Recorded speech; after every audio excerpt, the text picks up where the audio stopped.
in God's name is going on in here? What was that ruckus? What ruckus? I was just in my office and I heard a ruckus. Could you describe the ruckus, sir? Okay, here's what I would have done. Bro, no one cares what you would have done. Actually, everyone cares. Welcome to Let Me Book the Territory, the podcast made for smart marks and nostalgia nerds.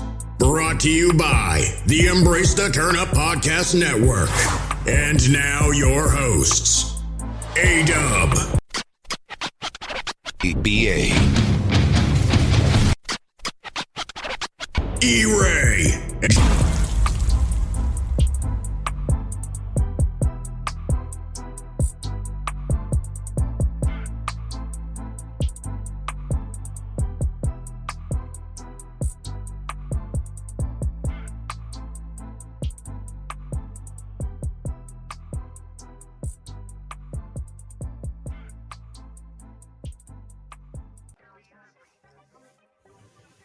Ladies and gentlemen, we are back. We are here. We are live. The vibes, you already know them.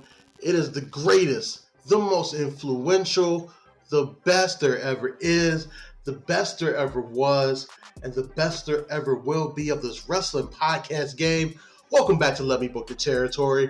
I am your host, Santos Dubs Cabar, if you will, the leader of Legado del Negro.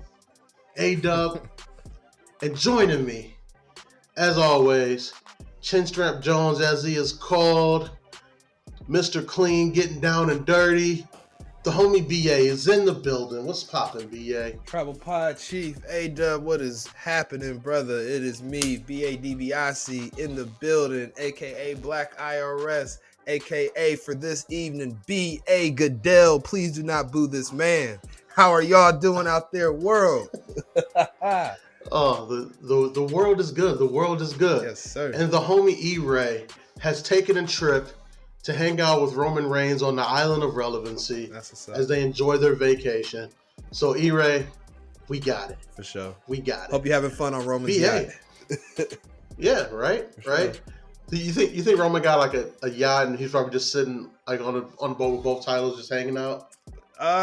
Roman strikes me as the type of guy, he leaves the titles at home. He's probably like chilling. I can see him definitely shirtless. He doesn't wear shirts at all. Got a drink in a hand. When I get in that shape, I'm not wearing shirts either. I wouldn't either. I completely feel it. Drink in hand, wife in the other hand, or arm around his wife, yelling at his kids to acknowledge him. So yeah, I could imagine that's what's happening on the Roman Reigns yachts. What do you think Roman's vacation drink of choice is? Since Roman's got to stay in shape, you know what? I could see him either drinking like a pina colada or a Miami Vice. One of the two. Okay. I could see that. Yeah, like he's type of guy like he would definitely like drink an island type vacation drink. For sure. Who gonna say something to him, right? Exactly. He's a tribal chief, and like, he's only who's gonna look at that man and say, "Why is there an umbrella in your drink?" Oh yeah, nobody would. They don't want those Nobody. problems. They don't want them veneers coming at them. So absolutely not. For sure. So all right, BA. So we really wanted to just talk about wrestling this week, but we never. It's like we can't do that. Where do you want to start outside of the ring? Where you want to start with the big news of the day? I think because it's so fresh, considering we record midweek and these episodes come out, as we all know, every Friday afternoon. I think we better get into the task at hand of what happened today, my friend. Okay. I know. So just when you guys thought Vince wasn't going to get sued anymore, wrong. Another lawsuit brought on by a former writer about stereotypical language and racial discrimination in the writer's room. And when you read it, it looks bad. It's writers encouraging Bianca to say and don't make me take off my earrings, things like that. she blatantly throughout the entire booking of Apollo in his like Nigerian gimmick with the overstated accent. Mm-hmm. And then the 9/11 thing with, you said it was Mansoor who they were trying to allude to? Yeah, that was just, it's just, oh man, there's so much to unpack. So much to unpack. The first thing of many that pops up in my brain is these people make well into the six figures to have these types of ideas thrown around in a room. Well into six figures.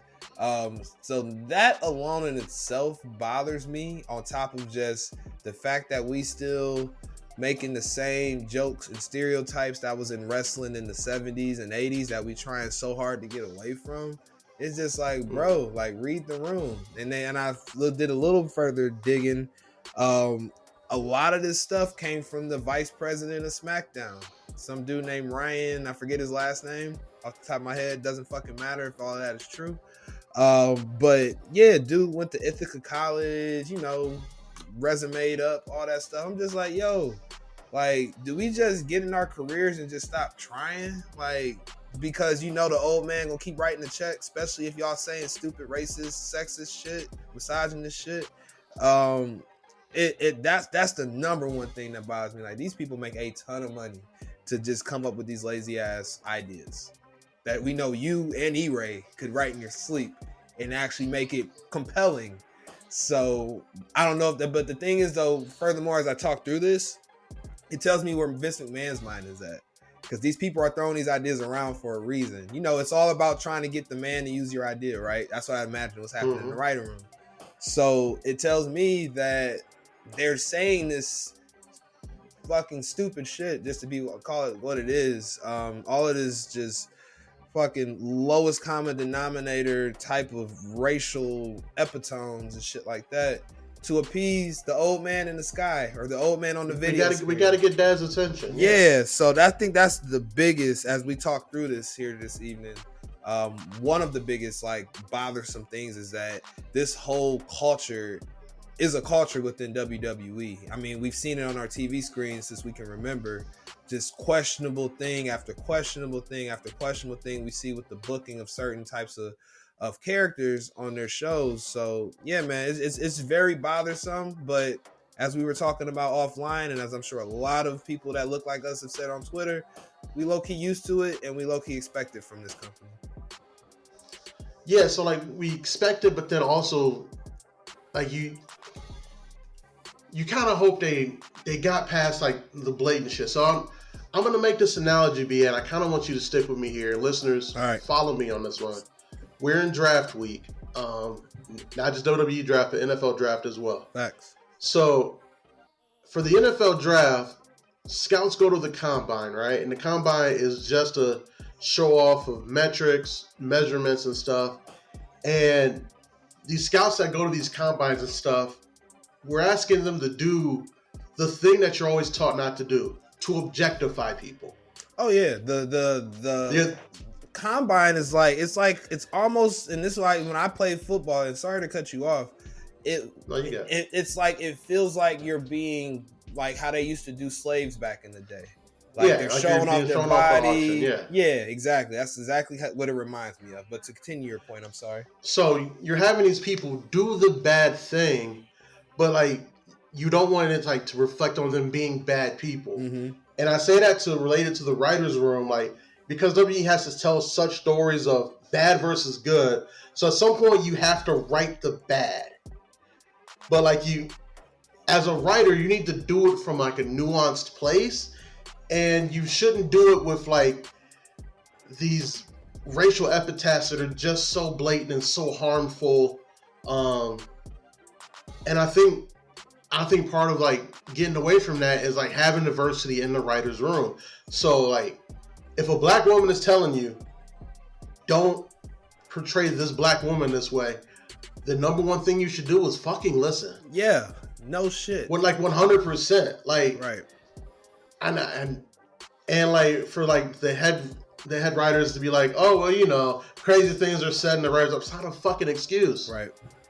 It's not a fucking excuse. Like, agreed. And that's you can write bad guys, You can write bad guys, you can write terrible people, but you don't have to appeal to that lowest common denominator human being. Like, educate your audience a little bit. Right. Raise the bar. You know what they say, a rising tide lifts all ships, right? Correct. Yep. If you make the dumbest person a little bit smarter, you don't dumb down the smartest person in the room. You just don't. Right. So that, like, it's frustrating, and like the 9/11 thing was just, bro, like, it's so awful because, like you said, Mansour was 5 when that happened. They take how many millions of dollars from the Saudi government, like that. That's probably, it's bad on so many levels. That's probably the thing that stopped them from even moving forward with it. It wasn't the fact that it was extremely racist, extremely closed-minded, extremely lazy, but the thing that probably stopped them in the room on some other, and we can talk about things that stop these ideas from actually ending up on our TV screens, is they were like, we can't stop the Saudi bag, y'all. Y'all can't do that. Y'all can't do that. Y'all gonna mess up the money out overseas. I think that was probably the reason why they stayed away from that kind of stuff. Because as you know, during the ruthless aggression era, we had Mohammed Hassan. Yes, and they had a whole angle around him, like calling in Al Qaeda to fight the Undertaker. There's a promo video package of that floating around on Twitter right now. I remember watching that angle. It's wild. Like, now this is when I was phasing out. I remember Muhammad Hassan, but I do not remember that video package I saw on Twitter today. That shit, like, that was around the time like I was starting to phase out too. But like, I remember that, and I remember thinking like, damn, he's actually a really good wrestler. Like this. Oh yeah. And like, even at like 12, 13, I was like, this don't feel right. No, I don't like this not gimmick. at all. Not at all. And I would love to pick the homie Sean from Fourth Rope's mind, because he was a ruthless aggression kid. He grew up. He was in his formidable years watching that. So I would love to hear his take on Muhammad Hassan and all that Al Qaeda shit they was doing back in the day. But you saw that shit vanished after that whole feud with the Undertaker, because it did nothing for Muhammad Hassan but send him out of wrestling. He's a teacher now. So math teacher. Oh, well, man. like they did it right before 9/11, and then 9/11 happened, and they just wrote him off TV. Yeah. And then it was like, yeah, we can't even bring you back at this point. And I think what the fucked up part about that guy is, he's Italian. Yep. That's covered on this show extensively. We discussed. You know they don't care if you look like a nationality. They gonna market you. They've been doing it for decades. We talked about Tatanka, Buffalo. Shout out to that episode. Buffalo Soldier. Right. Tatanka, who is not of Native American descent, definitely a Mexican man. And then you have Yokozuna, also Samoan, being portrayed as a Japanese sumo wrestler. So Can I keep it real with you? Yo. Until that WWE Icons came out, I assumed he was at least part Japanese. And I can't even cap, bro. When I was a kid, I never sent off any alarms about like, hey, is Yokozuna, he a little too tan to be Japanese. Like, it never like even after they said like, yeah, he's part of the Samoan dynasty, I said, oh, okay, so he's part Samoan, part Japanese. It was just no question in my mind until that Icons came out. I was like, oh, he's not Japanese at all. Yokozuna is just a title. Yep. Oh. Yep. Shit, they did a terrible job of explaining this. They didn't explain it at all. You telling me his name is just Rodney? Rodney for two. Yeah. Oh, all sorts of messed up. But yeah, I mean, it's sad, bro. It's really, it angers me. Like I joked with you earlier. I was like, if I smoke cigarettes, bro, this would be a day where I've ran through about a pack and a half. I would be puffing down them Newport 100s, something serious. If I smoke cigarettes, that's how much stress it brought me to like look at Twitter, think about recording tonight. Like, here we go again. Like, come on, man. So I really don't know what's going to be the fallout from all of this, because as you know, there's never anything done by anybody of any control or power in WWE. The wrestlers usually take that control. Shout out to Trinity and Monet, Miss Mercedes, taking the bull by the horns and letting people know without letting the people know in the public the protests that they were in. And we see it more and more. But what I will ask you this, Doug, because I've seen this question floated around all day on Twitter, was what, if anything, would stop you from watching this product, the WWE product specifically? Not pro wrestling, because everybody isn't the same. Everybody ain't the E. But what would be the final draw for A-Dub to cut off WWE?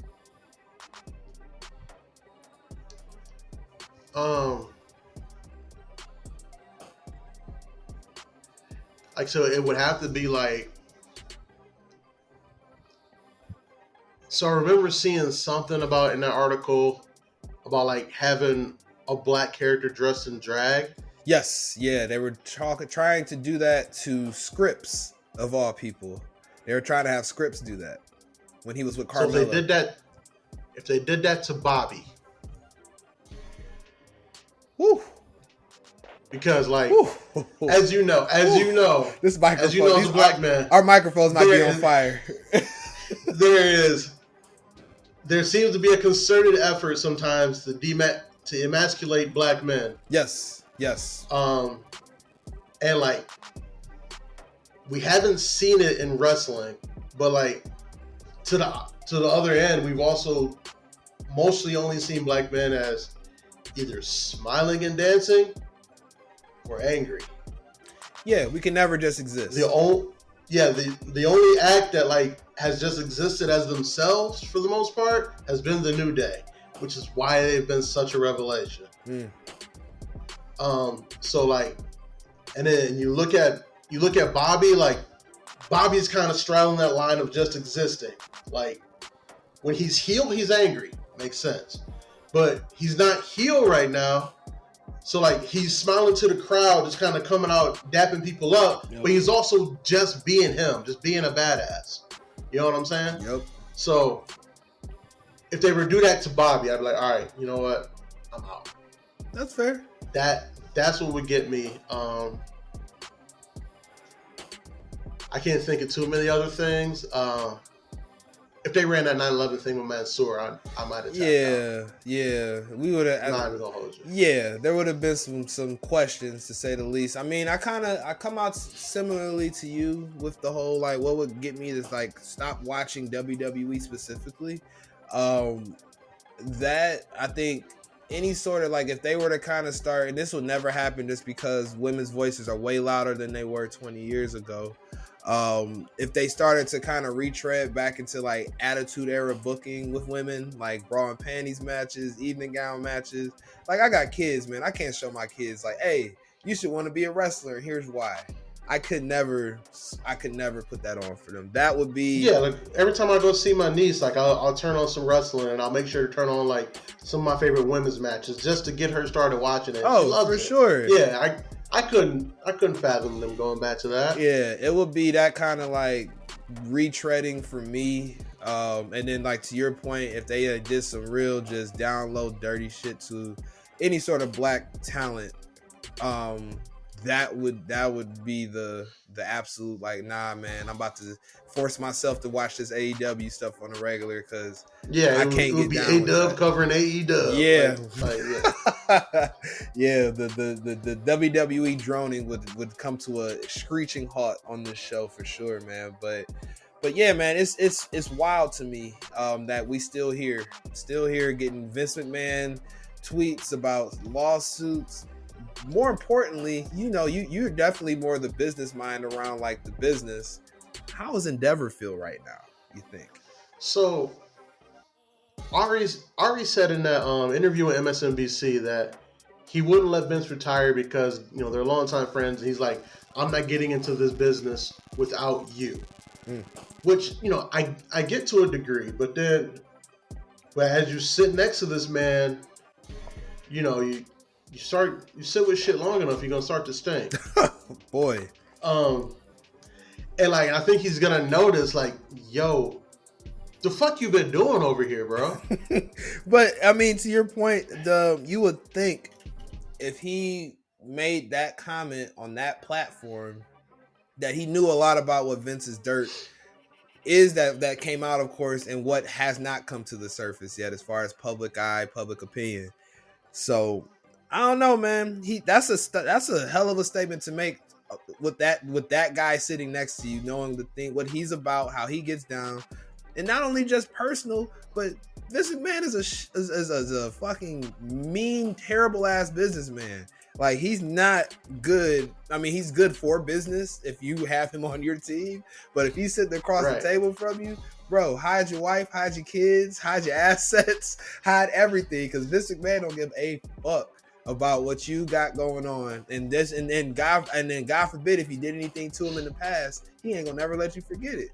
So that's why I'm just like, you sure you want to align yourself with this questionable man, Ari? So that's why I'm just like, but I've read around that Endeavor kind of like they are happy to see this happening, because it gives them more of a bargaining chip on how to deal with WWE in their favor versus WWE trying to make it more of a fair deal, or WWE winning out more in whatever negotiations they do behind the scenes on stuff.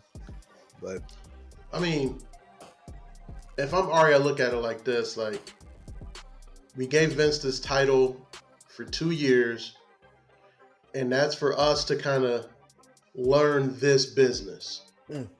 After that, we got Nick Khan here, we got Triple H here, we got people who know this, because Nick Khan grew up in the business, and even though, you know, he went to IMG and became like one of the most powerful agents in the world, the man doesn't lose.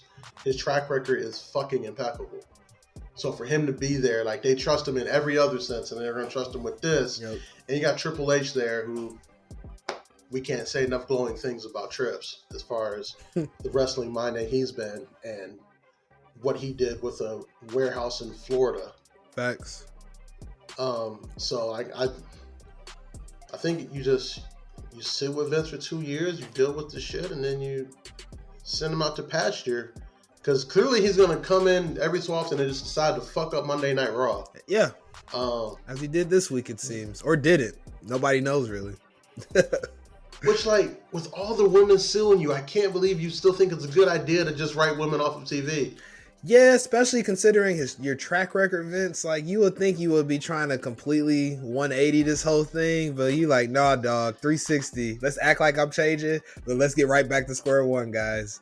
You know what kills me the most about what I read about what he wrote off of television? What? It's what I suggested. So that's why you never get those resume responses answered to those job applications. Like I was like, wait. Back. There was a segment backstage with Piper Niven and Candice LeRae, and Trish gets involved, and then they have a match. Like, I could have swore I said this exact fucking thing on the pod. And I'm like, are they listening? And then Vince decided it wasn't a good idea? Nope, not at all. Because Vince hates women. Period, point blank. Not even a controversial thing to say anymore. It's the truth. And then he put Trish in another just random interview segment by herself. Not her strong suit. No. I don't know like what he's thinking. He's thinking like these Vince. I feel like, and this is. I feel like if I was Triple H, you probably have to kind of re-explain the same things over and over to Vince. You kind of know, like, it has to be really hopeless to talk to Vince if you're Triple H, to be honest, as I think about it, because you just know how all of these conversations are gonna play out. You're probably finishing his words as he says the answers to questions you know he's gonna answer a certain way. So that's just gotta suck. Cause I mean, I don't know.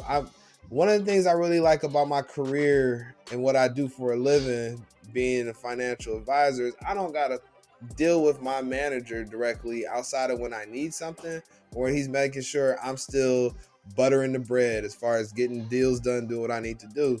So to have the title of chief control officer or chief creative officer and not be able to do anything and get your shit off in creative outside of the things that the head honch don't care about, that has to be really stressful for the guy who just had a heart attack a year and a half ago. So right. That's tough, man. That shit ain't easy. I will say that the one positive about Vince popping his head every so often, We get the Street Profits, Cedric Alexander, and Shelton Benjamin. Just one thing Vince likes is he likes that match. Yes. I swear to God, since the pandemic era, we have seen that match 100 times. Oh, 100%. 100%. Twice some weeks on Raw and SmackDown. So I remember watching Raw on Monday and I was like, why? Like, because Vince said so. Damn it.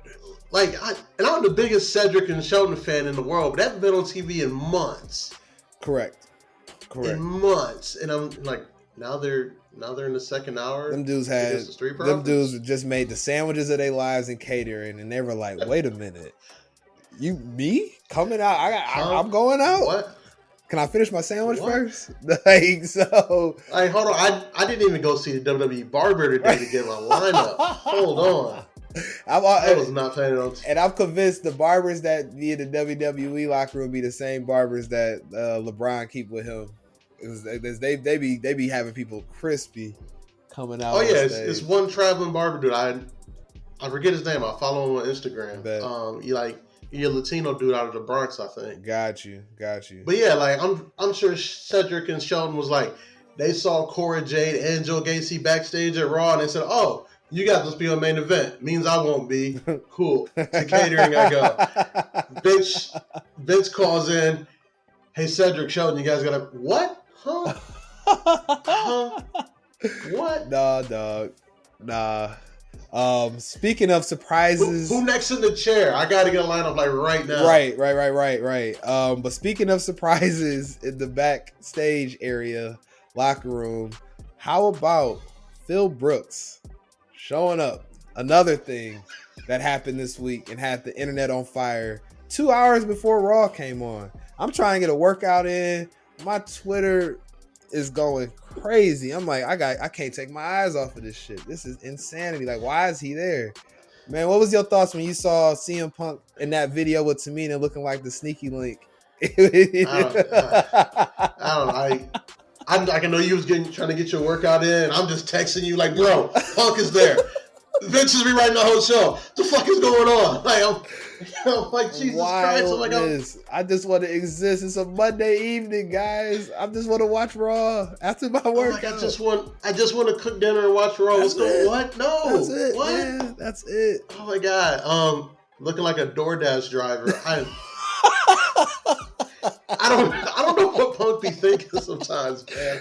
I really don't. I think Punk know he's such a lightning rod, man, and shout out to him because he's doing a smart thing, and we don't know. I'm sure we'll find out what this whole Saturday show business, if it's real facts or they're just blowing smoke. If he's really gonna have this show next month, but CM Punk went there to let Tony know, like, hey, dog, y'all paying me to do nothing, and this is the stuff I could be doing while y'all paying me. Pretty much. I could be back here talking with people you don't want me talking with, I'm sure. And he's allegedly worth $52 million a year, according to Warner Brothers. So I think he was there flexing. Who's worth $52 million a year? They said the deal allegedly for this new show CM Punk is getting, his contract or whatever, he was making $52 million a year from TK, which I find very hard to believe. But that's the rumor. Rumor has it. He getting an NBA contract? He's getting a mediocre NFL quarterback contract. That's something to be braggadocious about. So maybe he was there bragging about his new bag. Nah, somebody missed a decimal point. It's gotta be 5.2. Nah, I'm not rolling. Get to work, businessman. No one is paying 52-year-old Phillip Brooks I agree. $52 million a year. No. That's what makes me that, and I'm glad we're kind of here on that, because that's what makes me think the whole, like, is CM Punk really coming back to get this show is kind of like BS to me, because I'm just like, we talked about a little bit last week, like, where are they gonna fit like another show that y'all taking over my TV on? Like, y'all are literally on every media device I have with brand new content except Sundays. It's gonna be Saturday. Saturday at what? I think it's at 7:00.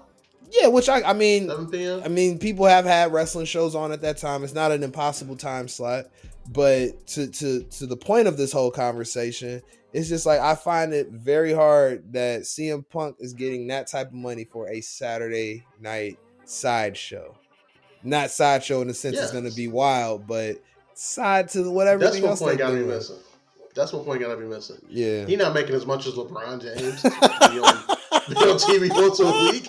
I'm not buying it. I'm not either, bro. That's why I'm just like I don't know what information Uncle Dave and all these other dirt sheet writers be getting, but that one made me. I would believe that like Tony Khan is getting $52 million for that show. I think that's what it is, Dub. He's getting, but it's because of the fact that CM Punk is there is why he's getting that much money from Warner Brothers. Yeah, no, that makes sense. So okay. yeah, Punk obviously adds to the value of being the headliner of the show. That's what it is. I was about to say, if he was making that type of money, bro, everybody's about to try to be pro wrestlers now.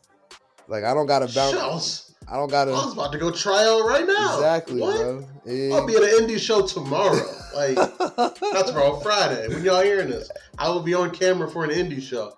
What? I was going to hop in that ring myself. I feel it, bro. 52 million. That's wild. But yeah, so you have Phillip Brooks hanging out backstage, allegedly went to go and cool things off with Miz from their little Twitter beef when he was calling him out about the Saudi blood money. And you had the biggest interaction was him and Trips, and they said that was the last person he talked to before he got kicked out by the head of security through Vince McMahon. So do you think possibly, maybe, some point in the future, we never say never in this wrestling world, that Phil could go back and have some sort of retirement deal there once he's done robbing AEW? Phil's coming home to retire. Yeah, I think that 100%. I think it's only right because I was thinking about this as well. The only places he spent as much time in WWE almost as long as he did in Ring of Honor before he went home, took his ball and went home. So you can't tell me like we know nostalgia, we feel it, we love it. Sometimes hate it when people want to bring back the wrong things, but you can't tell me that he was not nostalgic being backstage. As much as he talks shit about being in WWE, being in that environment, why would you go back just to see your friends?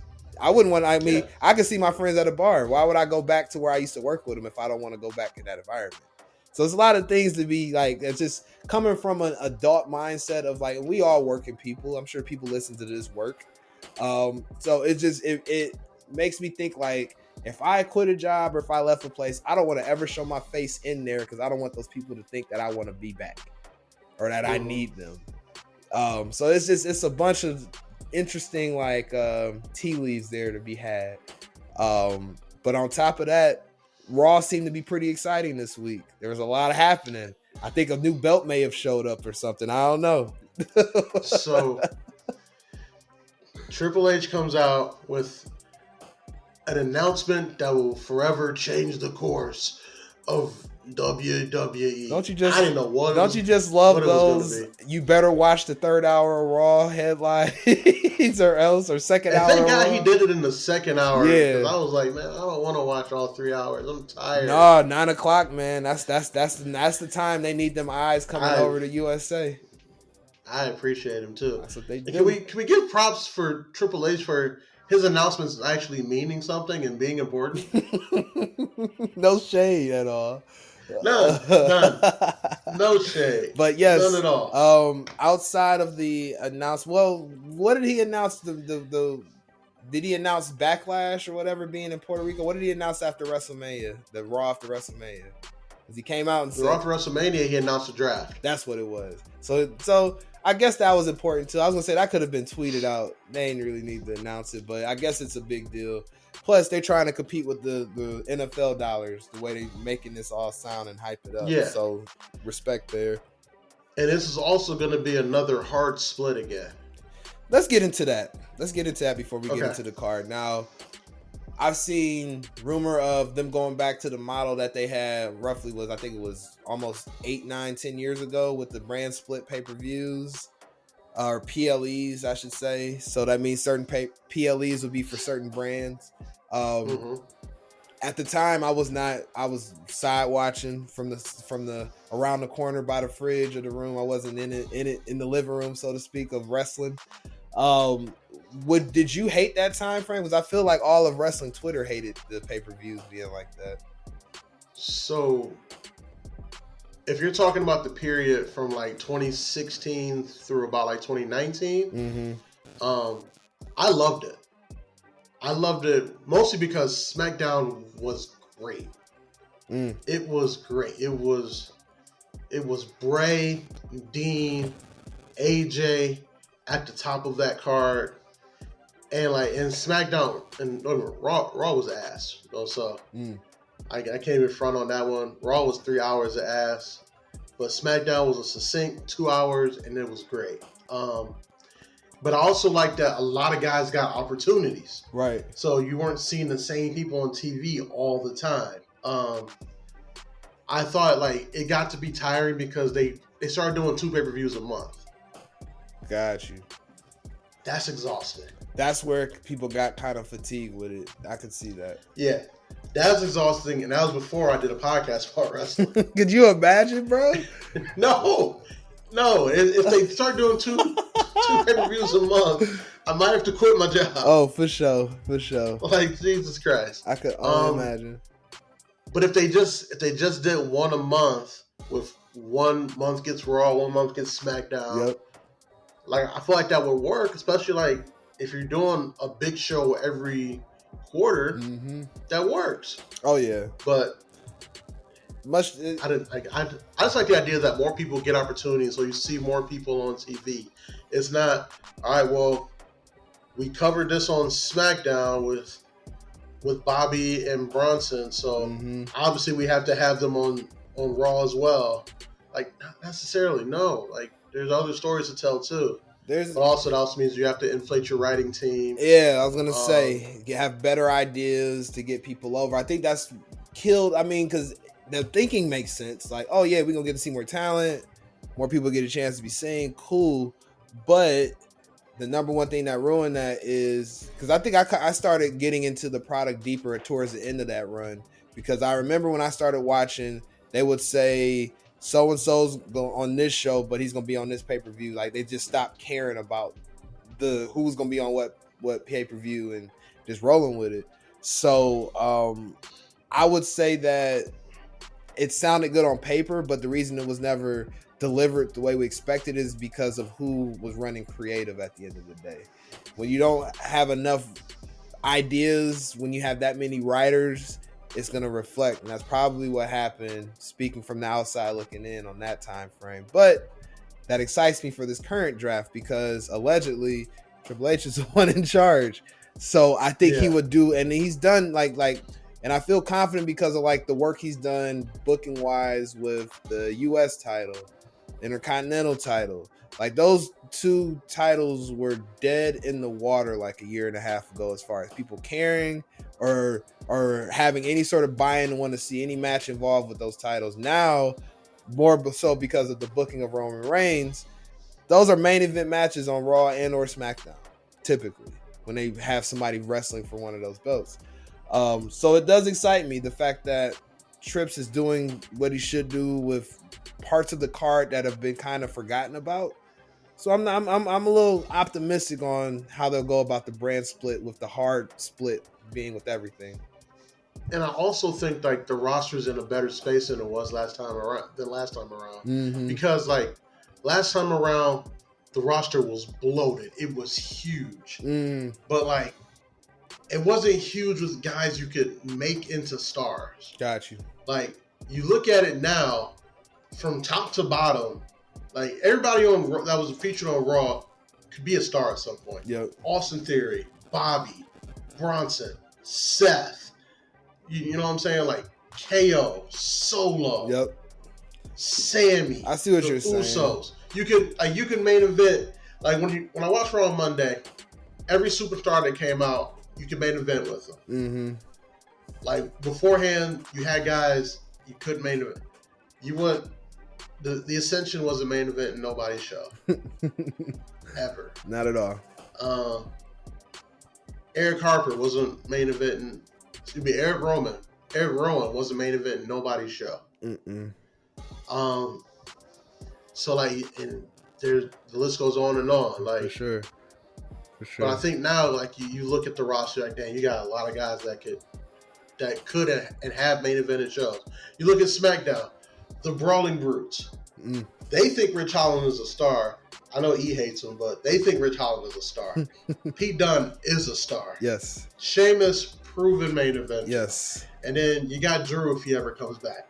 You got Gunther, who I don't want to say he's the most improved wrestler in the past 5 years because he was always as good, but his presentation, most improved presentation. Yeah. I'll give you that. Most improved presentation and consistency of just banger matches, and he's just such good shit. And then like the rest of SmackDown, you got Braun Strowman, Ricochet. you got Ricochet, like you got LA Knight.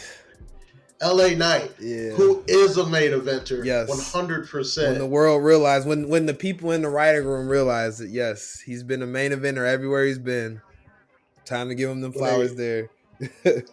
When our phones start ringing and it's calls from Connecticut, it'll just be them saying, hey, let me book, guys. You guys are right. We're not going to give you jobs yet, but you were 100% right. I'll take that. Shit. If you could just tell us we're right on a recording that we can show the world on Twitter and all that stuff. I don't even need it anymore. I know they're listening. Vince cut out a segment that I literally booked here 100%.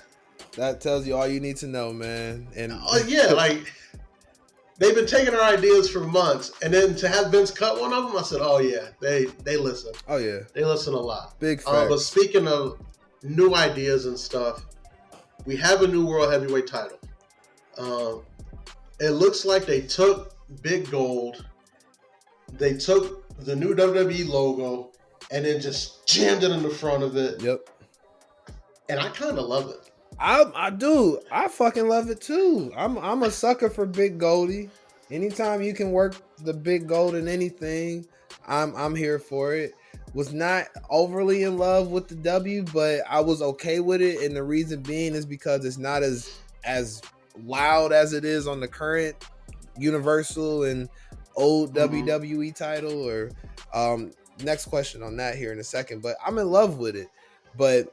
And I think I saw Sean Ross Sapp say it, but the two titles that exist now on Roman's shoulders, those will always still be intact, right? Or does the WWE title that he has goes away, and then this new one replaces the WWE title?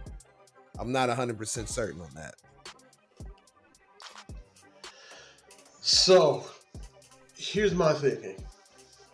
Roman holds both those titles, and he keeps both of them. But the person that beats Roman only gets one. Okay, to finally separate them. Right. Because Roman won both those titles. Right. But they're going to unify those into just the Universal title. That being said, the person who beats Roman, they're only the Universal Champion. Right. They didn't win another championship from another competitor. So that person won belt. That's the way I look at it in my mind.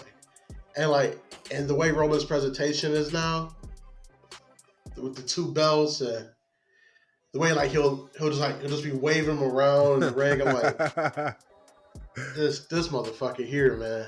Yeah, he a wild boy. That's what I would do. Got you.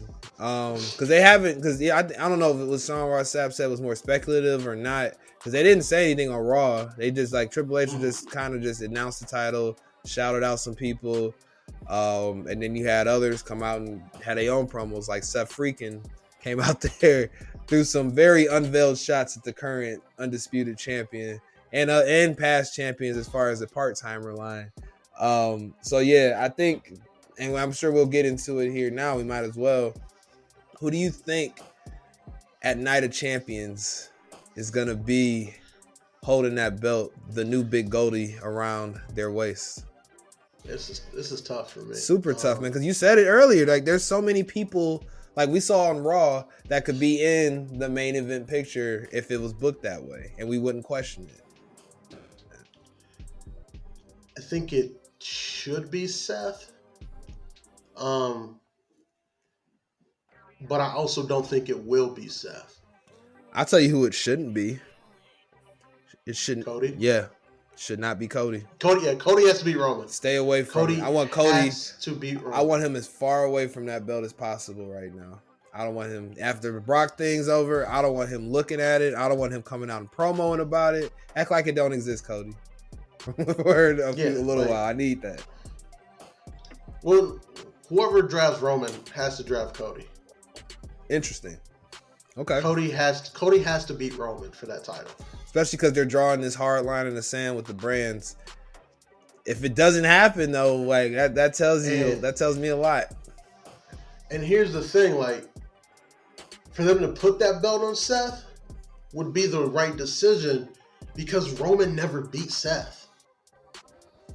He called it out. Seth beat Roman by disqualification. Right. Like that's why you put it on Seth to make it not a consolation prize. If you put it on anybody else except for Bobby, it's gonna seem lesser than. It's gonna seem like a mid-card title. Yeah. Yeah, I can't deny that, bro, because you don't. That's the number one thing you don't want showing a title like that is you don't want to diminish the value of it by who's holding it, and that first title holder is gonna mean a lot. Just because of the fact you said where Roman is on the card, what he's holding, what Seth's been doing for the last since he's been in the WWE, but more importantly, since the pandemic, what Seth's been doing, it's well deserved, and it's gotta happen. I feel like I think Seth is the right choice because Roman's beaten everybody else. Yes. And you can just line up the challengers for Seth. Like the fact that they tease like an idea of Seth and Finn again, sign me up. Yeah. Sign me up because I love this new version of Finn Balor. I'm man.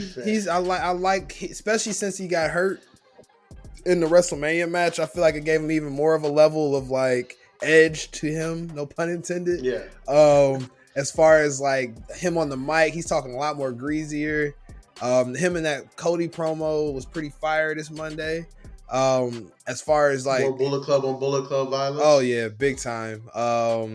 Him trying to pull the unbleached Cody Rhodes out to go to the Judgment Day. I honestly, if that happened, I wouldn't be mad at it. It'd be something different, but that's not Cody's trajectory in my mind. But Finn and Seth would be a great blowout series to go after. They were both eyeing that belt too Monday night, so I don't know. You might not be too far away from that, Dub.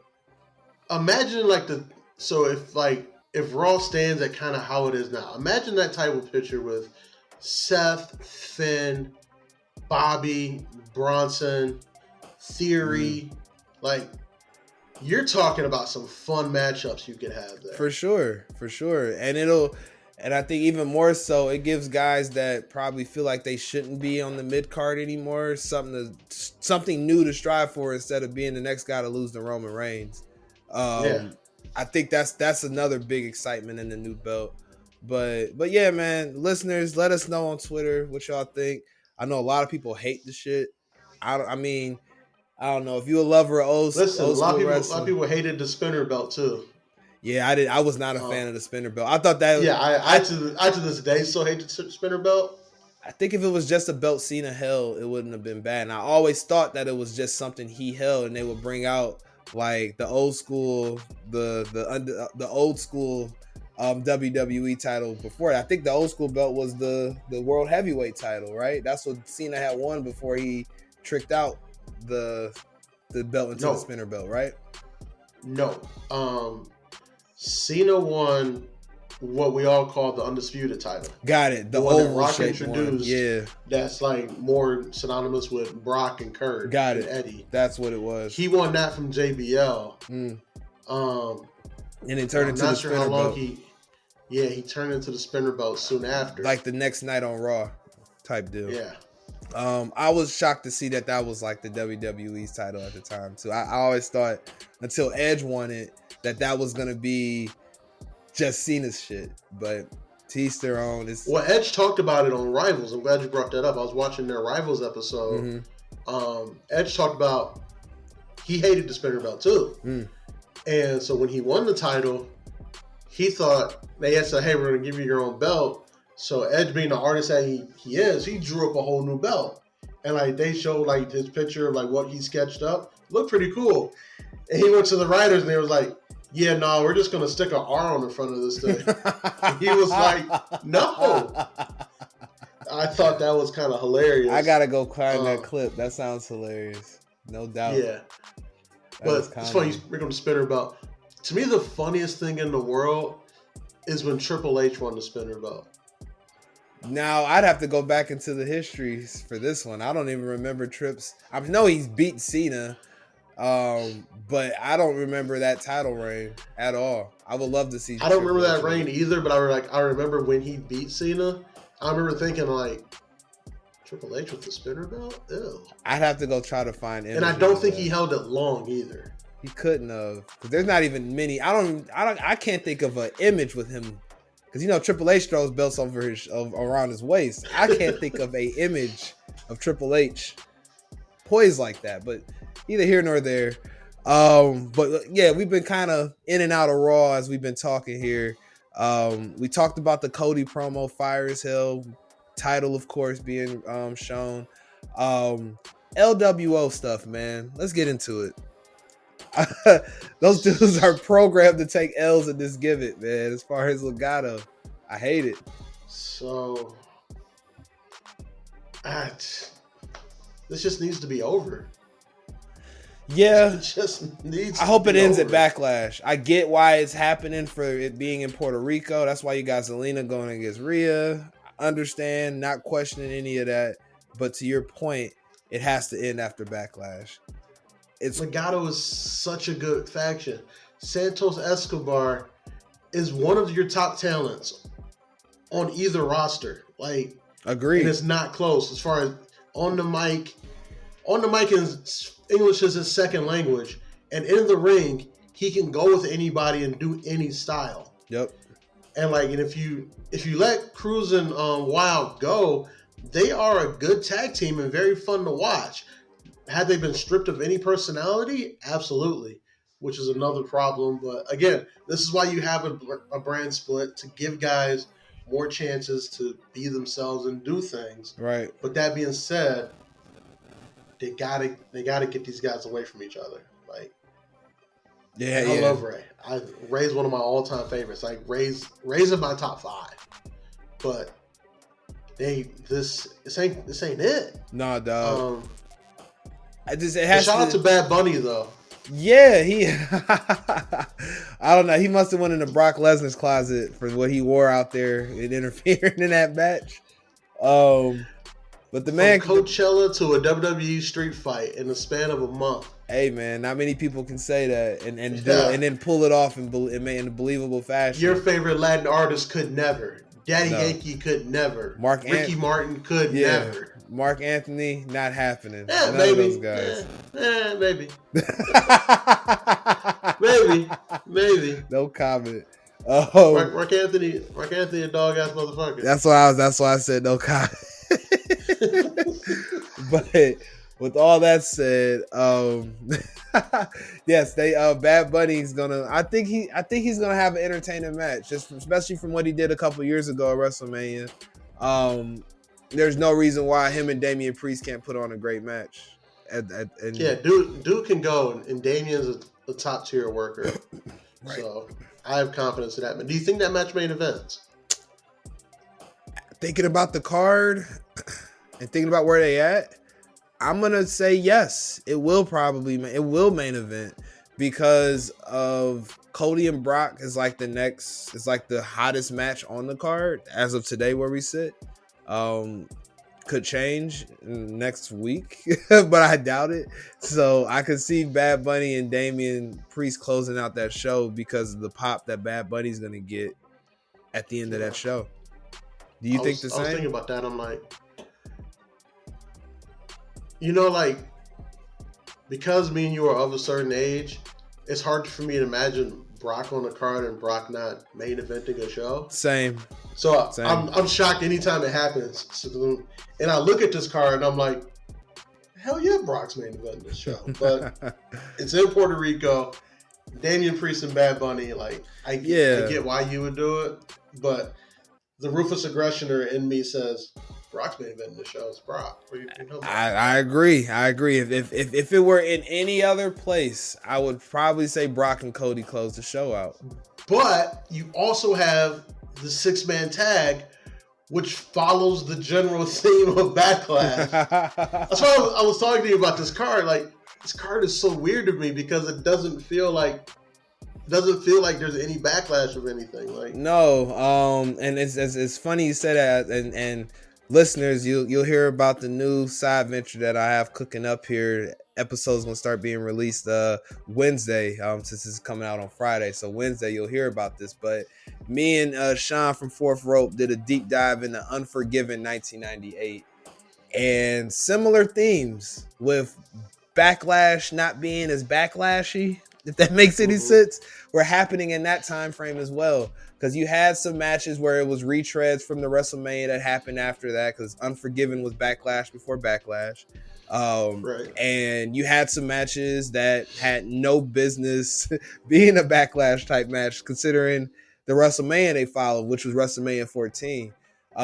So yeah, maybe they're going back to how things used to be, to where, yeah, it's Backlash here, but not everything's Backlash. So yeah, it's a weird card from where they've been at the past. It's Backlash, but not everything is Backlash. Right, which is why they probably took WrestleMania out the title, because they knew, like, wait a minute, as they booked this out, like, we can't call this shit WrestleMania Backlash. Only 1 or 2 matches are from WrestleMania, so let's just erase that WrestleMania logo and just Backlash. So yeah, well, maybe they just took advantage of the opportunity they had when they got Vince off the building. Like, hey, can we just call it Backlash again? Because that worked for just about a decade. Right. If not 2. And then he just said, "We're calling it WrestleMania Backlash." Like, come on, Vince. Everybody knows it's a WrestleMania Backlash. You got to be certain. You got it. And we got to have the Profits versus Cedric and Shelton. Vince, they just wrestled on Main Event and SmackDown and Raw. I don't remember that. Put them on again. It's such good shit. For the first time since yesterday, the Profits versus Cedric and Shelton. I can see that shit, but yeah, it's a weird card, bro. As far as put them on Sunday Night Heat. Sunday Night Heat hasn't been a thing since 2003. God damn it! Who's booking this shit? What's going on here? Right. Could definitely see it, but yeah, weird card altogether. As far as what Backlash is gearing to bring for us, week from Saturday, it should be pretty fire. We're gonna deep dive it next week for sure. Oh yeah, for sure. But speaking of deep dives, is there anything else that happened on Raw outside of all the nonsense we kind of got into before we get into arguably one of the best book shows on television? Not really. I think we kind of covered it all. The Cody promo felt real Vincey. I'll say that. It was so long.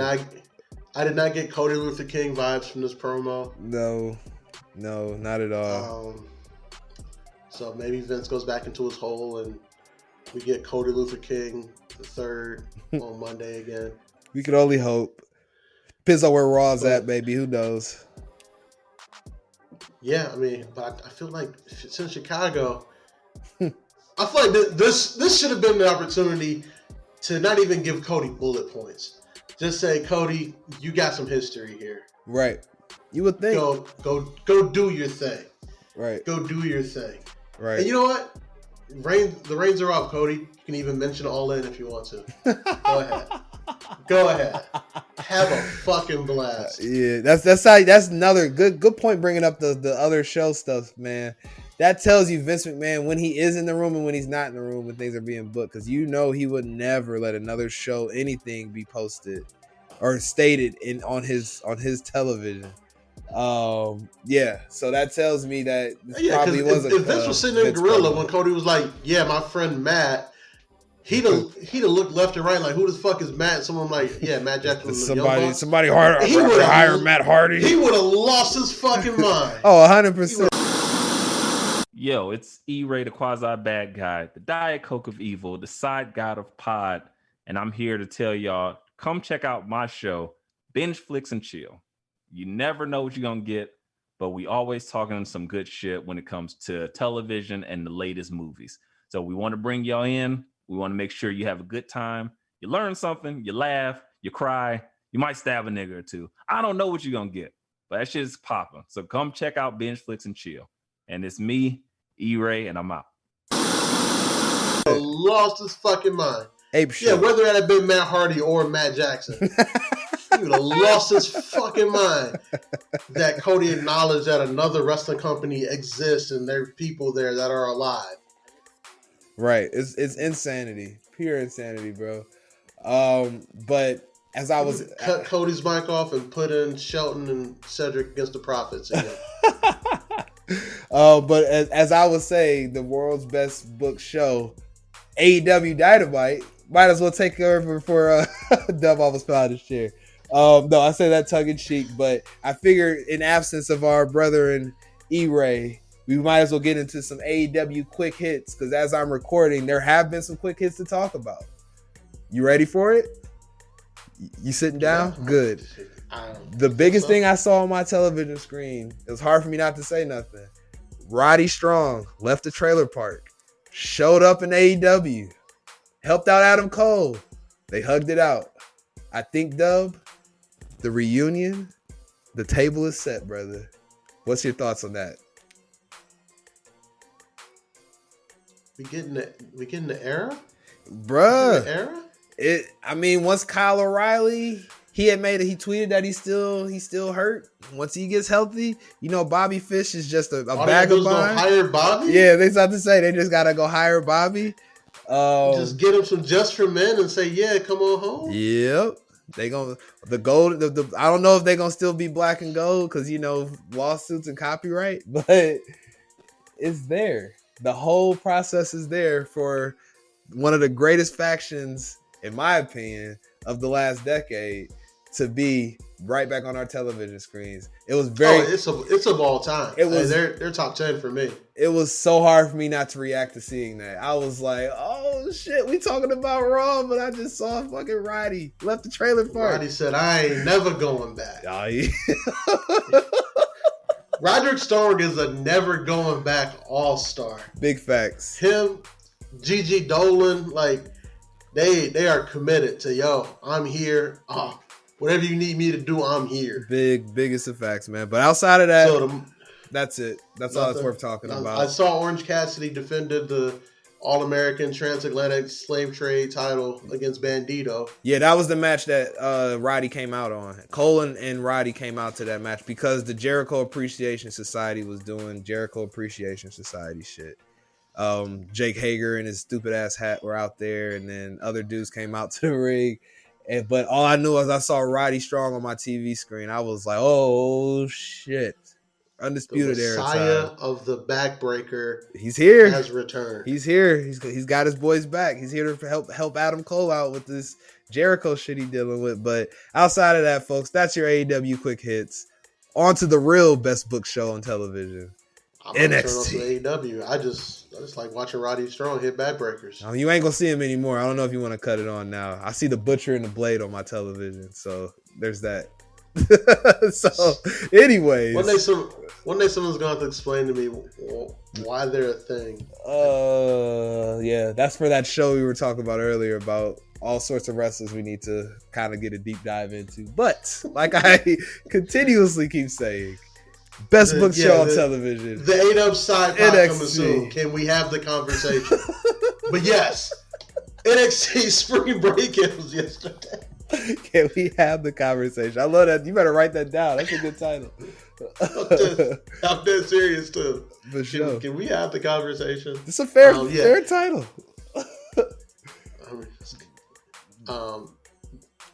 Can't do that. I had too many people mad at me because Facts. I got thoughts.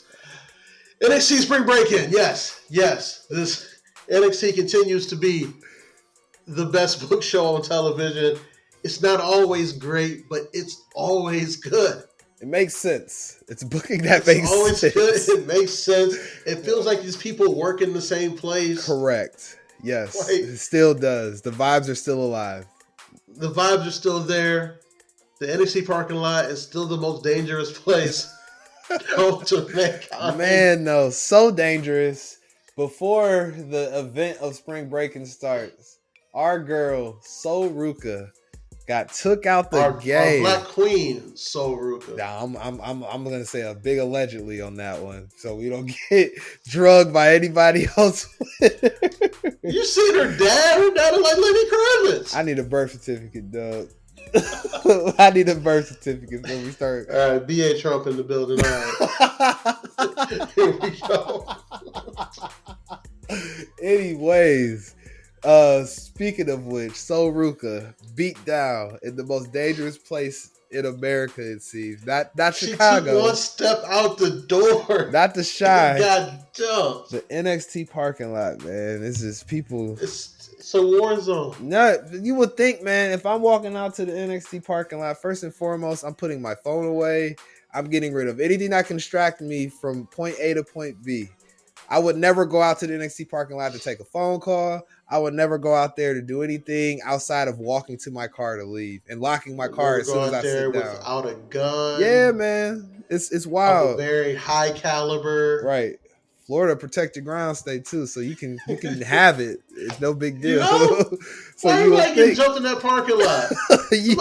Somebody should have got blown away by now. You would think, man. So, thoughts? Who do you think was the culprit of the attack on Sol Ruka?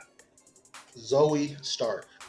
Going straight to it. I want to see. She got beef. I want to say somebody different so bad because I can hear E-Ray on his yacht sitting next to the tribal chief. Y'all better not agree, you motherfuckers. But I'm sorry, E-Ray. Dub is right in this situation. Zoe Stark is absolutely 100% the person that pulled that beat down on Sol Ruka to furthermore solidify her just being the best heel in NXT business. But I mean, we'll get into the match. There might be some other heels that are right there on her heels, so to speak. So I wouldn't be mad if it was like somebody new too, like because as they're getting ready to do call ups, it could be. You know, new opportunities present themselves. I wouldn't be mad at that either. And so Ruka's new enough to where you can be like, all right, well, we got you. You're just barely not new anymore. We can put you in this fresh feud and it's yours. Right. It's not you filling in for somebody. It's not somebody using you to get somewhere else. It's y'all. So I wouldn't be mad at that either. But if I was writing it and they told me like you got who's on the roster right now? Oh, it's Zoe, 100%. That being said, Spring Breakin. It started off with the trunk match. The trunk match. That I had a lot of thoughts about last week. Yes, the trunk match. Apparently, Tony D'Angelo got the car from his uncle Henry Hill. If you know anything about anything, Henry fucking Hill. Oh shit, Ray Liotta. What are we doing, guys? Right, man. I told y'all last week, man. The fact that they made this match is just like, come on, man. Why? First of all, Henry Hill's been dead for 5 years. Messed up. That's even more messed up. And Ray Liotta's passed. You can't bring any of those guys out. The guy who that acted on his behalf or the actual guy. Yeah. Yeah. I don't know what they were doing, man. They gotta let the Italian gimmick stereotypes die. And to piggyback on our conversation to start the show, exhibit fucking A, Dub. As far as this type of stuff getting on TV or being thrown around in writing rooms. But yeah, you had Tony D and Channing Stacks, whatever his last name is, Tatum or whatever. I don't fucking know. Lorenzo. There we go. Lorenzo, got to be Italian. Versus probably, no, not probably, the best tag team currently going in NXT. More than likely soon to be on the main roster. Pretty deadly. I called it last week, the deed was done.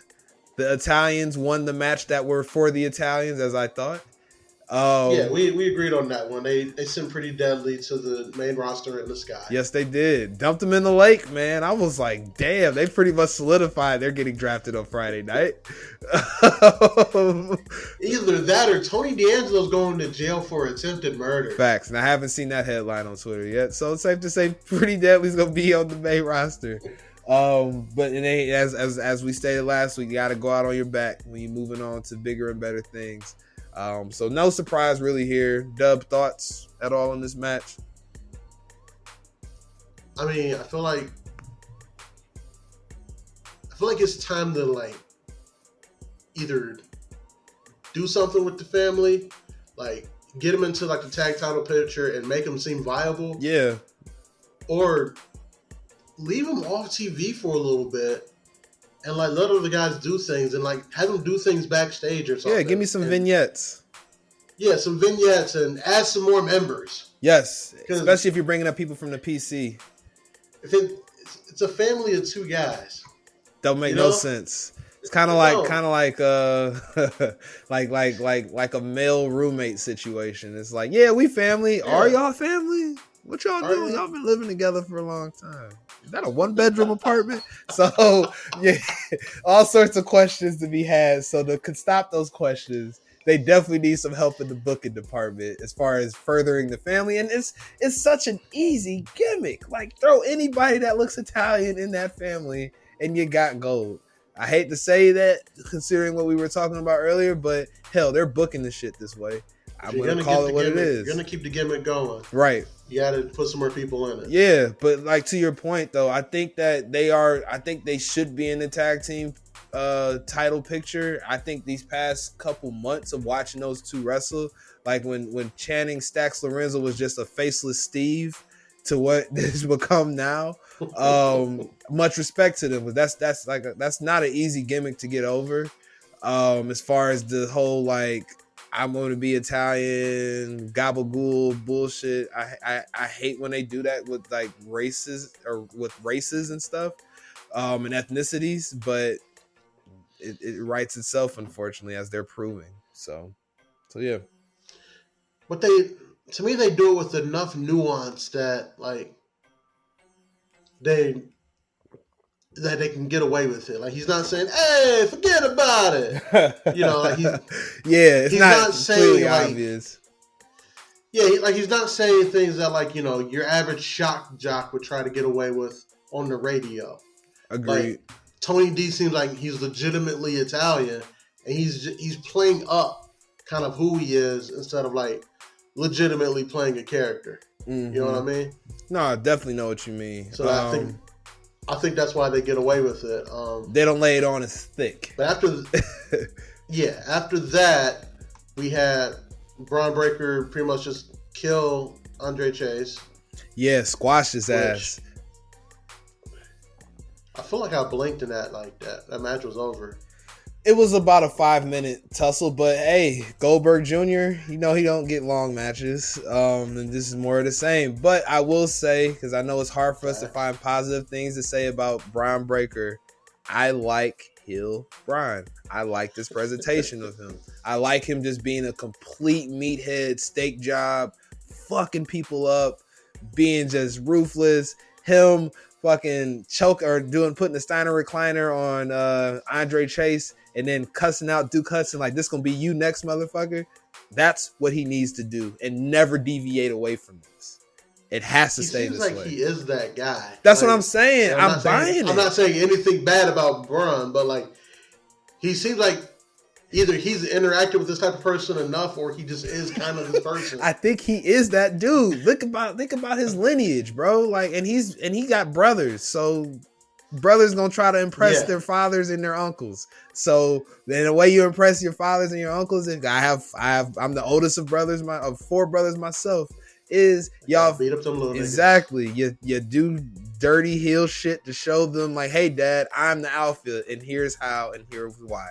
So yeah, I think this is who he is, but it's believable. That's the thing. Like that's the number one thing I take away from Hill Bryan's presentation, and this is why I hope he is not drafted and they keep him down here so this character can continue to grow. Because for once, I'm not vomiting or about to go take a shit when I see Bron Breakker pop up on my TV now. Glad you brought that part up because I think it's obvious he's getting drafted now. Oh, come on. No, dog. Because they did the same thing with Sasha. They drafted her, and then at the next NXT pay-per-view, she had actually it wasn't a pay-per-view. She had a rematch for the title against Bayley. But why would they gave her? That must have been early booking NXT decisions. Like, why would they gave her the Iron Woman match? As a matter of fact, they gave them like a 30-minute Iron Woman match after they had called up Sasha. And then that Iron Woman match was her send-off. I think the rematch between Melo and Braun, which we'll get to in a minute, is going to be Braun's send-off. One last main event of a takeover. So and I love how Melo made a point to let everybody know that is it Deadline, the next pay-per-view? Battlegrounds. I'm sorry. He made a point to announce like, hey, Sunday, May 27th or Saturday, May 27th. I want Bron Breakker type shit. So you may not be far off on that. So you think though he'll still get drafted, but he won't be on the main roster until after that PLE happens. Yeah, I think he gets drafted, but doesn't show up until after that PLE. I hope you're wrong, but it sounds like it could be right, and I hate it because he needs to be in NXT as a heel for a little longer, I feel like. But I don't make the big bucks. I'm here doing a podcast, so with that being said, I love this presentation. I hope it continues, but we'll see. Does not seem like that. Right, so moving on in this card, I like this presentation to Braun. Like this is who he should be for the rest of his life, or who he actually probably is in real life. But let's get to your absolute favorite match of the card. Of course, that was Lyra Valkyria versus Cora Jade. What'd you think about this one? This is where I was making the comment. I'm not going to say any disparaging words about women's wrestling this evening, so I will just talk about the positive things. I like that Cora is like this just heel chick that is all about doing the dirty shit, all about being just dastardly with her heel shit. That's why I said that Zoe, in my opinion, as we talked about a month or two ago, where we were saying that Zoe became a better heel because of Nikita at the time before she blew her knee out. I think Cora is right there behind Zoe, man, as far because she disappeared for a little bit. They took her off of TV for a little while. I don't know if she was hurt or not, but her being gone for so long, as you kind of were talking about with the family, it made people kind of miss her being on TV, at least myself. So I was like, all right, they needed another like badass heel, and I think Cora is like officially filling that spot. I didn't buy it when she had her original feud with Roxanne before she went and sat down at home. Like when they had the gimmicked up skateboard, it just looked bad. I was not buying it. Now, since they took her off of TV, she comes back. She's beating the shit out of this chick that just popped up on TV a couple weeks ago. I'm here for it. It makes sense now. What are your thoughts? So, Cora's one of those interesting people to me. Like, she figured it out so quick character-wise that, like, character-wise, she's ready to be called up. I agree. Like, I don't know like how much better she can get in ring wise. I think she's good, not like great, but like character wise, I'm like, oh, she's got it. She's got her thing. I think she's got another year. Iron's hot. She's got another year before she's called up. That she's one of those where I'm like, oh, she could stay down there for a while and be really successful, have a really good run, but she could go up right now and it not be a problem. I would agree. I don't think this match was that bad. Lyra Valkyria, she can work.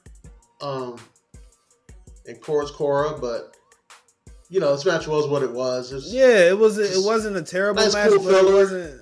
it wasn't like a banger. I've definitely seen better women's matches, but it wasn't the worst. It was a match supposed to be what it was, fill up the card. I feel like. definitely expecting Cora to win, and she did pull out the victory there. And then I'm trying to think, was there anything else on this card outside of the title match? Actually, yeah, there was, because the title match didn't Briggs I'm sorry. and Jensen blow off with the ladies. The mixed tag extravaganza. The hottest storyline in wrestling, according to you and E-Ray. That bullshit that's finally came to an end, it appears.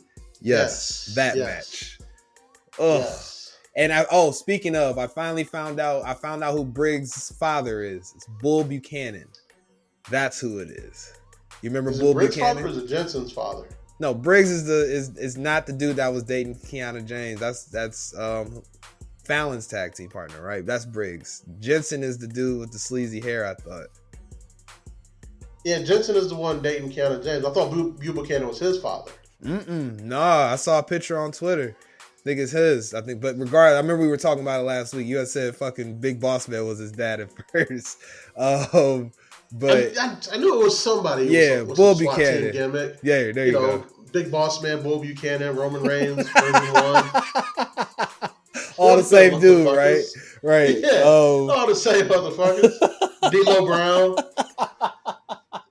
Motherfuckers that wear chest protectors to the ring. Yes, fair enough. D'Lo being my favorite out the bunch, but do you remember when Bull Cannon was B squared when he was John Cena's heavy? I do.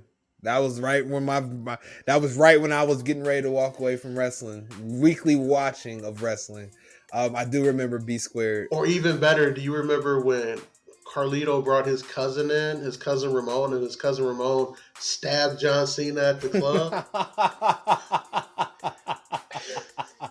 No, I do not. 2002 was a wild fucking time. Yeah, my eye was starting to wander away. Any fucking thing. That's why I like. That's the beauty of like the side show, the B.A show. It's like that's what we get into. I was slowly getting pulled away by this guy in TNA by the name of AJ Styles. But every so often I would turn on Raw and they would be doing some crazy shit. Like, what, John Cena got stabbed? I'm gonna have they stabbed him through his throwback? Between you and Sean from Fourth Rope, y'all giving me a lot of Peacock watching as far as the old school wrestling. I got like the whole year. I feel like from 2003 to 2010, I got a lot of wrestling to watch. That was some crazy shit going on that I had no idea about. I got to get it in. But yeah, to this match, the Jensen and Kiana James versus Briggs and Fallon Henley. It was a long match. That was one thing that shocked me. They gave them a lot of time. It wasn't terrible. They're all getting better as workers respectfully in that were in the ring today on that match. Like I said, the biggest takeaway I got is this shit should be over and these 4 people can move on to other shit now. But what was your initial thoughts about this match? So let me preface this by saying I don't like mixed tag matches in the way that they're set up now. I understand the women face the women, men face the men because of, we'll just say reasons. But it takes away like the idea of a tag match. Like it takes away the idea of the hot tag. You get what I'm saying? Like, because if you hot tag, your female partner, she doesn't come in and get to run roughshod. Like, correct. The other woman is just as fresh. She's been out of the match. It messes up traditional tag team booking on what makes a tag team match work as far as the hot tag and what that does. And it not ruins it, but it makes it harder to make believable. Yeah, like, so that being said, like, for a match style that I currently do not like, I didn't have too many problems with this match. I thought it was okay.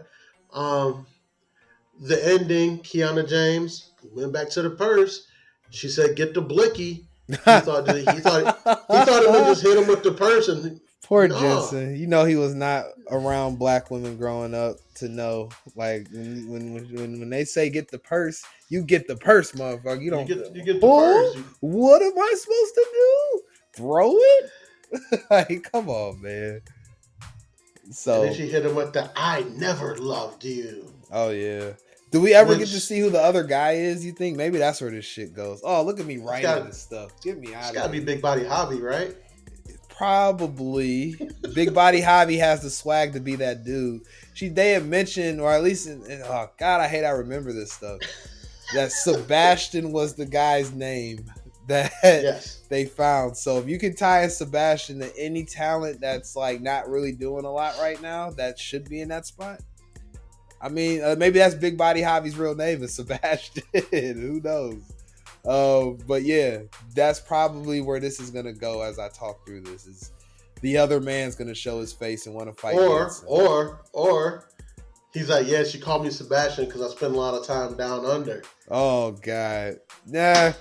Attitude Era, yes. Not this. Not on USA Network at 8 to 10 o'clock. Nah.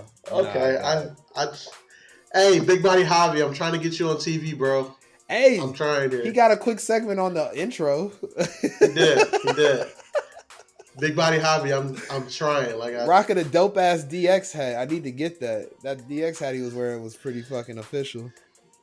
But yeah, so here's my one problem though. When she said, "Jensen, I never loved you," then my next question would be, so what? Why were we watching these segments for the past 2 months then? You can ask Lord Tensai that, because this shit has been garbage, and that proves it. That they just threw whatever in there to just say, get her out of this. I never loved you. If you never loved him, I mean, like, you could have found another tag team partner outside of Fallon Henley, and like, that wasn't even your idea to begin with. Doesn't make any sense. And you just barely kissed him, so clearly he wasn't smashing, and he had some shit to put on the table that you were just with. Yeah. None of it makes sense, dog. Not for us to figure out is my biggest takeaway. And hopefully there'll be some answers next week. Answers of which that these four are all not doing this little thing again. But what I will say, as far as the match that followed this one up, and I believe so, the women's NXT title match. Indy Hartwell. No, it didn't. Mello and Grayson followed it up. Oh, gotcha. The women closed the show. They sure did. They sure as heck did. You are correct. Mello and Grayson. Surprisingly fire match. Yeah, like I don't want to go as far as calling it an instant classic. No, I'm not gonna say that. But it was a damn good match. I was like, yo, like, it's Grayson's best match, 1,000%. Yeah, I agree. I agree. That's it goes in the middle of Mello's book somewhere. Mm-hmm. But yeah, this was great. This is really good shit. Grayson's the type of talent though. Like, if he's in a ring with the Mello or any sort of like high octane worker like that, he's gonna be better.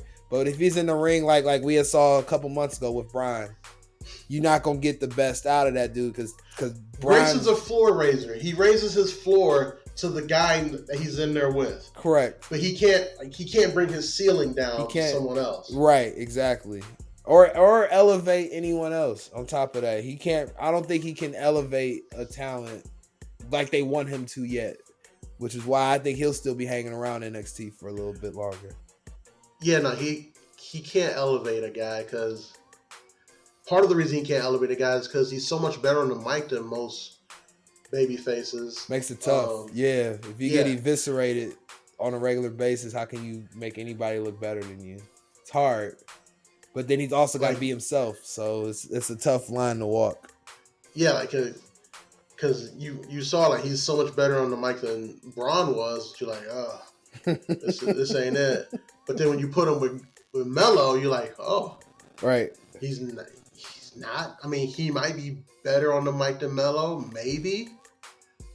but it's a debate. You get what I'm saying? Big and debate. Melo's gonna hold his own, if not, get him once or twice. Right. But then like you put those two in the ring, and you're like, yo, you kind of forget Grayson can go, but Grayson can really go. True. I am kind of worried that like he might have hurt himself at the end of the match with the elbow on the table.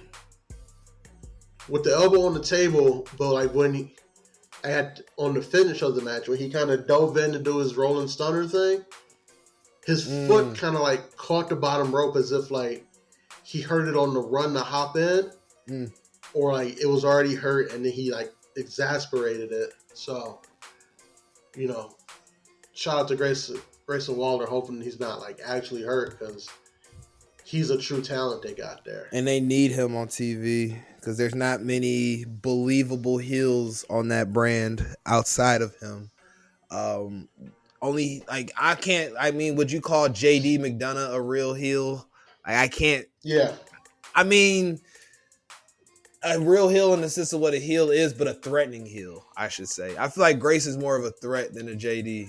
JD McDonough's not a threatening heel because they keep having him lose matches. Correct. Correct. Because they put him in high spots. Like, if they started like rebuilding JD McDonough up and like had him in like opening matches against like younger guys, newer guys, like if they had him beat a Nathan Frazier, an Axiom, he's not like getting over on those dudes. I think he's taking those L's and make those guys elevate those guys up. And then the other issue is like they're putting JD McDonough against Melo, against Wes, against Braun. Yep. Guys that like yo, we like you, JD, but we don't like you more than these guys. Yep. And so if you put and JD's like he's a rung above the guys that like below him on as far as like the ladder goes of guys. Right. But he's such a rung above them, like you don't feel like you've been putting him against those guys. Mm-hmm. So like, and that's why I say like JD McDonough's the perfect person to beat Wesley for that title, because he's at about that level. I can't argue. I'm not saying it should happen anytime soon, but if you had to pick a guy and you needed to pick a heel, I would pick JD McDonough because he's at about that level, and like he shouldn't be beating the guys that are at the top of the card. He shouldn't. But the guys that are at Wesley's level, he should be beating. And then at some point, if you want to put a title on the heel, there's your guy. I got a crazy question for you. Before we get to the main event, do they move Grayson Waller into the North American title space now? That's a belt he's never went after. That's a belt he's never really cared about.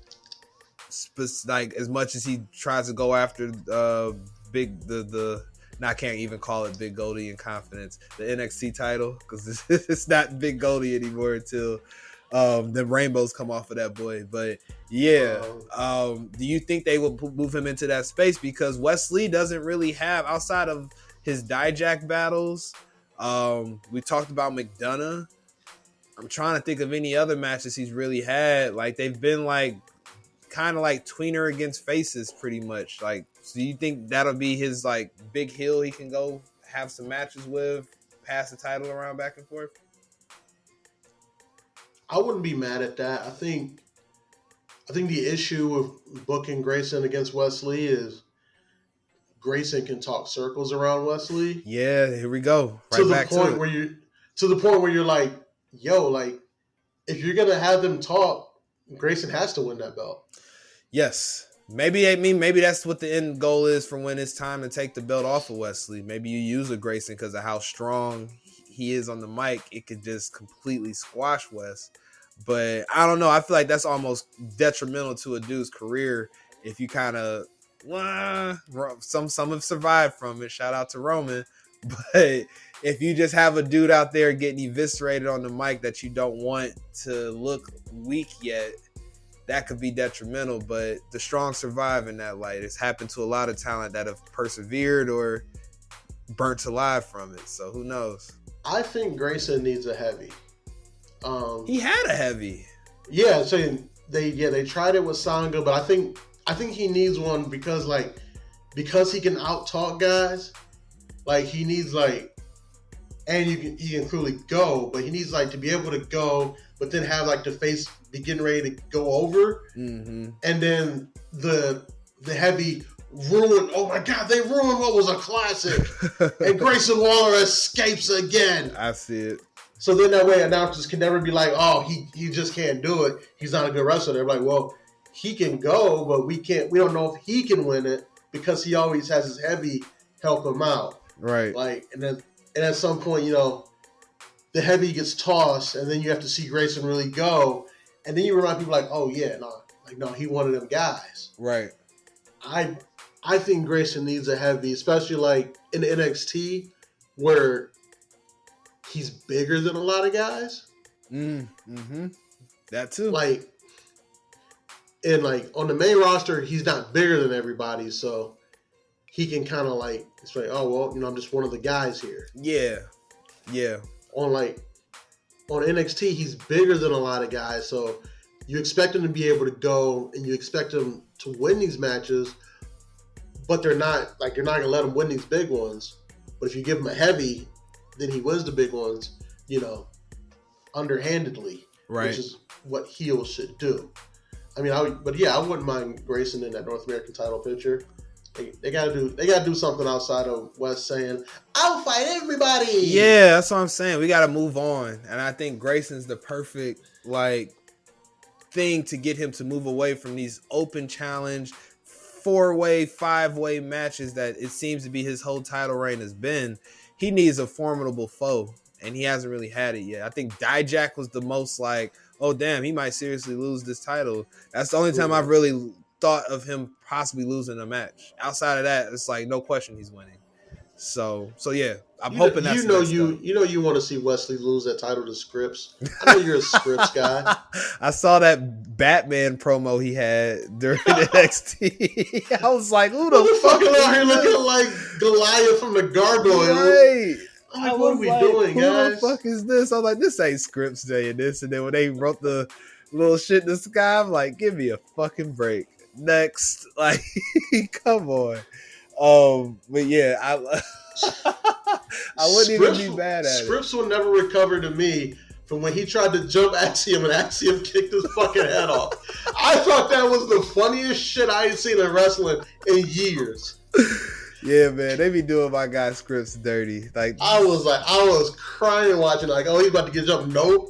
Nope, kicked your head off. Sorry. If they ever release Scripps / Reggie, whoever gets that first interview to ask him, like, what did you think when they presented Scripps? Oh, it'd be me. Would do my due diligence, and I would call that man. I need that. We need that interview. Can we have a conversation? Especially after hearing the other stuff they was trying to have that man do. So yeah, bro. But yes, Grayson Waller, I feel like that's the next thing he's got to move on to is get away from this NXT title stuff. You're not ready yet in the eyes of the powers that be. Let's start using you as something more formidable, as somebody that actually has a chance for Wesley to get that belt taken off of him. But yeah, and then that's, of course, at the end of the match, you have Braun like destroying Carmelo through the wall, and they sold it so well. They put the caution tape over the wall, like, "Oh, don't walk in there, guys." I was like, man, they are. It's a crime scene. Yes. All right, well, they probably got leftover police tape from all the times in the parking lot. Oh, big facts. Yes, definitely. NXT parking lot special victims unit definitely left some caution tape behind from all the visits to the parking lot. Most recently that day. So yes, I'm sure that's where it came from. I love it. Oh shit! Let me ask you this question. Yo, who do you line up next for Melo after Braun? Because let's be real, Braun's getting drafted and you're losing that battleground. Damn, Dub. The more you say it, the more it sounds like it's gonna happen. I don't want to believe you, but next up for Melo, man, shit. Who is ready? If he don't, I'll tell you, if he doesn't get drafted. And this is going to be tough because he's going to scorch him on the mic. Give my guy White Blade in there. Give him a crack at it. Ooh, White Blade. I like it. But he going to get destroyed by Melo on the mic. He's going to get eviscerated. But that's what Melo does, though. I think Dijak, whatever he's going to end up doing with Dragunov, Whenever that's over, the next step for that, let him fight Melo. Battle of Steven Seagal villains from 1993. Oh shit! Yes, it's wild, bro. But come see the villain of Hard Justice 7 against the villain of Soviet Snowstorm 5. Soviet Snowstorm. Oh man, so many comments. But yes, outside of that, we had, of course, the biggest main event of the night. Someone has said Grayson and Melo should have been that, but the ladies, the triple threat match that we all picked somebody different from, as far as who was going to win it. We got some drinking to do next week, it sounds like, because I believe E-Ray was the only one that picked Indy. I picked Miss Epiphany, who I should have texted y'all or something before the event when she said, I'm not ready, I still need to work on my selling. I'm like, she ain't winning that title. Abort. I wish I would have seen that fucking article last week, but hey, we here now. Such a terrible time to drop that article. Yeah, I was like, bro, Spring Breakin ain't even happy yet. Come on, man. I'm like, yo, who in media relations dropped a ball on this? Like, what's going on here? Like, we all know, like, yes, she still has work to do, but I saw that article 30 minutes before that main event. I said, oh, she ain't winning. BA drinking for sure. I said, this is a fucking wrap. For sure, man. But albeit nonetheless, she's gotten so much better in the ring. Presentation, in-ring ability. Talking about Tiffany? Yes, yeah. Megastar. Yeah. Megastar. And they're marketing her so much around like these PLEs. I feel like Stand and Deliver, now this one, she's like the main person they put in like promotional packages now, just because she's marketing. She figured it out so fast. She did. She stepped away for some enhancements and it came back just as good, if not better. Yep. She came back better on the mic, which is odd. Like, you don't see somebody go away for that long for a procedure and then come back better on the mic. Yeah, I mean, I just tell you, she's working hard at her craft. She's doing all the things when people aren't looking, as far as the stuff that makes you better that people don't talk about, and in any sort of field, the little things, so to speak, to be cliche with it. But I'm very what you do in the dark comes to light, right? Good and bad, my friend. So yes, with that all being said, very impressed with her. Her improvement. Now, what I was not impressed with was Roxanne's presentation, man. It just annoys me. Like, why is she wearing these like fucking barrettes now in her hair? Like, how much are y'all gonna tell me that this is like a little kid without telling me it's a little kid? It bothers me, it's getting a little weird, right? Because she was not rocking the barrettes in her hair like last week, right? Am I tripping? That was not a thing. And then all of a sudden, well, no, they said it on commentary that she did it for like some girls in a school district where she grew up in, like Laredo, Texas. Okay. Like, she's like, hey, I'm gonna wear these in my hair for you guys to show you that anything is possible. Which I still don't get it. Vic explained it fully. Still don't get it. No. Like, why though? Like, that's why I was like, is this Make-A-Wish? Like, why are we doing this? Like, that's the only way that would make sense in my eyes. It saw what happened last time they had Make-A-Wish kids around. I don't think that's ever going to happen. In front of their hero. Yeah. Had their hero get beat. Yes, them kids became adults real quick. WrestleMania week. But yeah, her presentation irks my fucking soul, bro. Just because it's just so like cheesy. Like, she needs, like, I remember like when Cora Jade, when they figured out like this Avril Lavigne shit ain't gonna work, she gotta start like whooping ass. I need that from Roxanne, man. Either in a face fashion or heel fashion. I need the presentation to be tough. Well, they're never gonna turn her heel. They just made her the face of mental health. True, exactly. They're never gonna turn her heel now. Like, big facts. When they made that, I was like, oh, we here now? Like, yeah, talking about this is great for the discussion around mental health, especially in this profession. Yes, but Yes, but Ooh. openly in a promo talking about mental health to Zoe Starks, the biggest heel in NXT.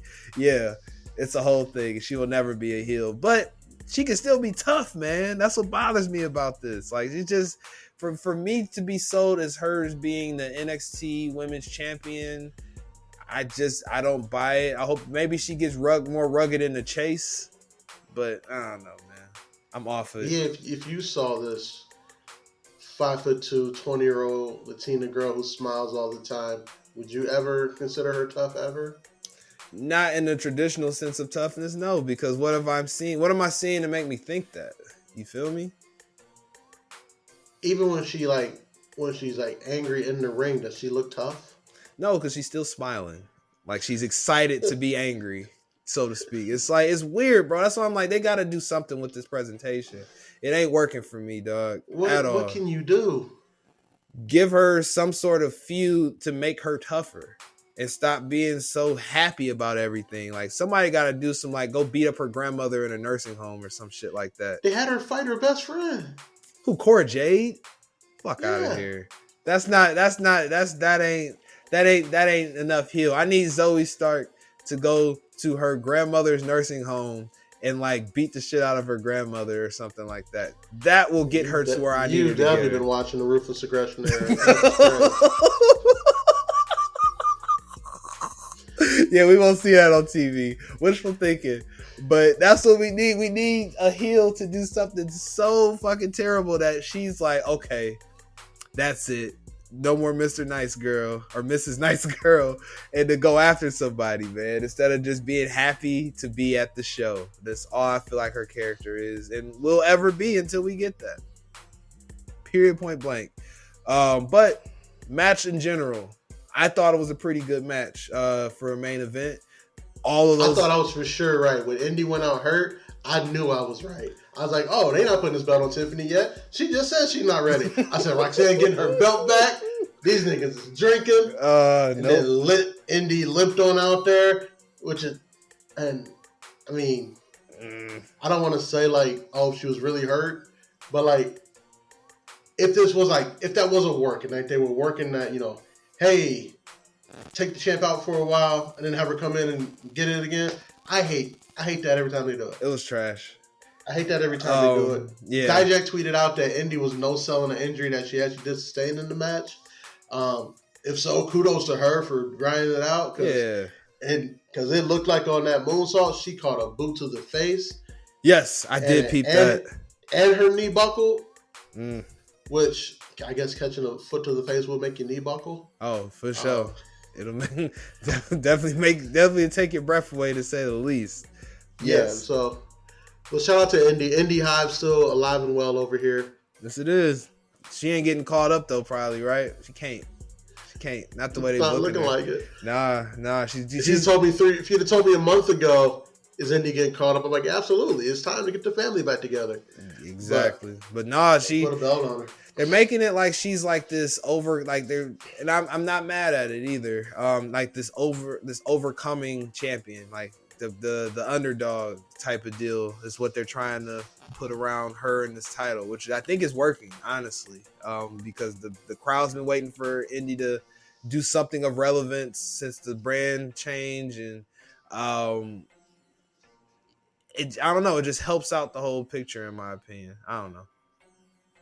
Well, like she has been this underdog, like her initial run, like it wasn't really working, and then they put her with the Way, and immediately when she got with the Way, she hurt her neck, so she couldn't wrestle for a while, even with that. Mm-hmm. And then she got the tag titles with Candice, and then they called up everybody except for her. Mm-hmm. And then they put her in that weird storyline with her and Persia Piata and Duke. And then they fired Persia and then had Duke sit at home until they found something else for him to do. And then she just was there just to waffle again. Yep. With all of these new girls coming in. Yeah, that's tough, so like man. She's had to fight through like not only injury adversity, but just like roster adversity. Just like things happening around her that she can't control. So correct. That's a lot of overcoming there. So I think they're doing the right thing with booking the NXT title or women's NXT title this way. I'm glad it's not just hanging around on Roxana for longer than it needed to be. If they're gonna do something with this belt, especially since I know she's been gone for a while, but LaManda, her ghost is still in that building when I think about that title because she made it mean so much. So you gotta have meaning in that belt still too. You can't just hot potato it. So I'm good with how they're doing it with Indy. They're making it mean something different than when Mandy held it. You just want Indy to hold it until your girl Nikita's ready? Is that what you're saying? Whoa. Now, I ain't gonna get into Nikita Ing. She need to get back in the ring so she can get off of social media and the constant thirst traps. Good Lord. But she ain't Dub. I know that's who they want because of the pop she gets for other things. And bring that all in with the NXT title. Pop. The pop, so to speak. I need a nap. Give me a sandwich. A sandwich and a cigarette. Right. I don't think she's gonna be ready for that spot. When she comes back, unless she comes back and changes her style completely. For me to believe that she's a real NXT Women's Champion, she can't hold that belt until about 6 months after she shows her face, in my opinion. They can't just hot potato it on her. And if they do, that's going to be rough. It's going to be rough, some rough booking for Sean and Prince Albert. There's only one person that should hot potato that belt onto it. Her name is Tiffany Stratton. I thought that's what was going to happen, but Tiffany had to literally go and snitch on herself. And she probably won't win a title again until Stand and Deliver next year or have the opportunity to. So yeah, bro, that's the only person I thought they should hot potato with too, because she got the rub right now, so to speak, as far as what she doing, how the powers that be are looking at her. She next up for sure, in my opinion. I think she's gonna be the person to take that off of Indy. In my opinion, I don't see Roxanne doing it. I don't see Cora, maybe Zoe, but I feel like Zoe's had her shot already. So we'll see, bro. We'll see. I think Cora's gonna be her next challenger after she gets done with Lyra Valkyria. I mean, she kind of is done with her now. She's done with I was about to say she's kind of done with her now. Dispatch stuff. Yeah, so that probably will be the next thing for her. Because what else is there for her to go after? Besides that, or I mean, the Roxanne feud ended with her losing, right? Like Roxanne. Yes. Maybe she goes after Roxanne. Maybe we reignite those vibes. But who knows? Only time will tell. I would go after a title, but I'm not gonna tell women how to live their lives. No, we're not. We're gonna stay out of women's business on this show. We're gonna stay out of women's business. Yes. Unless it comes to drafting them to our shows, ladies and gentlemen. It is time for the Let Me Book the Territory annual every year it happens mock draft. Annual every year it happens is great. Introducing your commissioner of Monday Night Raw, who is a big fan of all sorts of Monday Night Raw. Whoa. BA. Tuesday night, Wednesday night, Sunday night Raw. Oh, hey everybody, how y'all doing? It's BA Goodell here. Like I said, keep your booze down to a minimum. I will be representing the Raw brand this evening, not just by lifestyle, but by the actual name. The show that comes on at 9 o'clock every Monday on our, 8 o'clock every Monday on our television. 8 o'clock. Oh, yes. You've been watching that Attitude Era. You was watching an hour of Nitro. I was used to the 2 hours though, man. See, look at me. You was watching an hour of Nitro before you flipped over. I gotta stop quantum leaping so much. There's gonna be a lot of quantum leaping here these next couple weeks or months while I'm doing this show. So yeah, out of that into the current product. And ladies and gentlemen, I am your GM Presidente of SmackDown. They call me Santos Dub Escobar. Not Dub Pierce. No, I'm not getting F5'd out of my pants. No. Still impressed. Still one of the most wildest things I've ever seen on TV. But yes, that whole 4 months of Adam Pearce is getting beat up. Like damn, like he's just the most disrespected GM ever. They respected the anonymous GM more than they did Adam Pearce. That is facts. I do remember seeing a little bit of the laptop that was GM at that time. I hated that shit. When I tuned It back seemed in frustrating. and I saw it and I was like, yo, this is stupid. But all right, BA. Being that your show comes on first in the week, you get the first pick. Is your pick ready? Let me go to the war room here. Pull up my board, my draft board here. So yes, I am ready. Okay. And to further the pick explain, is in, ladies and gentlemen. The pick is in, and we're gonna do this every 5, guys. We're gonna do 5. I'm gonna choose 5 wrestlers. GM Santos Dubscabar is gonna pick 5 wrestlers. We're gonna go back and forth until we got this whole thing mapped out. So GM no. We're just picking 5. We're just picking 5. Oh man, I was ready. Picking 5. I just drank that Red Bull for no reason. Holy shit.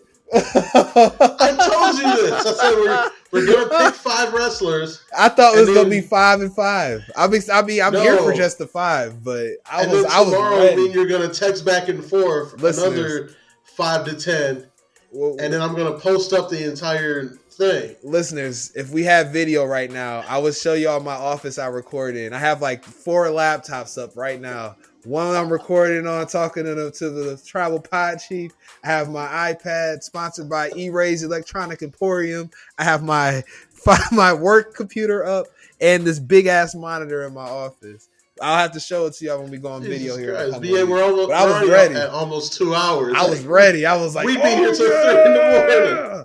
Picks, draft picks. You know, I'm from Cleveland, y'all, so we used to this. And I don't got no draft picks to talk about this year in football. So this is all I got. And it was just taken away from me. So God damn it, Dub. So no, it's all good. 5 is 5. 5 is 5. All right. If I'm picking 5 wrestlers and that's it that I'm going to have on my roster, and I'm glad I get to pick first. First round draft pick. I hate to say it. You got to pick the Tribal Chief. The man is everything right now. It's like having an opportunity to repick, like doing like a draft in Madden, and you leave the number 1 quarterback. You leave Patty Mahomes there because you want to go draft the best defensive lineman or some shit because of how your mentality is. But nope, I am very much a best player available type of mindset, and the best player available in this draft, number 1 overall, is going to be Roman Reigns. Reasons being, the guy owns everything. He is the show. He is WWE, as he would tell you himself. So that has to be my first pick. Dub, do I continue on, or do you go for your pick now? It is time for the first pick of DubDown. DubDown, that sounds so gross. Ladies and gentlemen, the pick is in. Sounds like something you pay extra for in a parlor of some sort, but we'll move on. All right.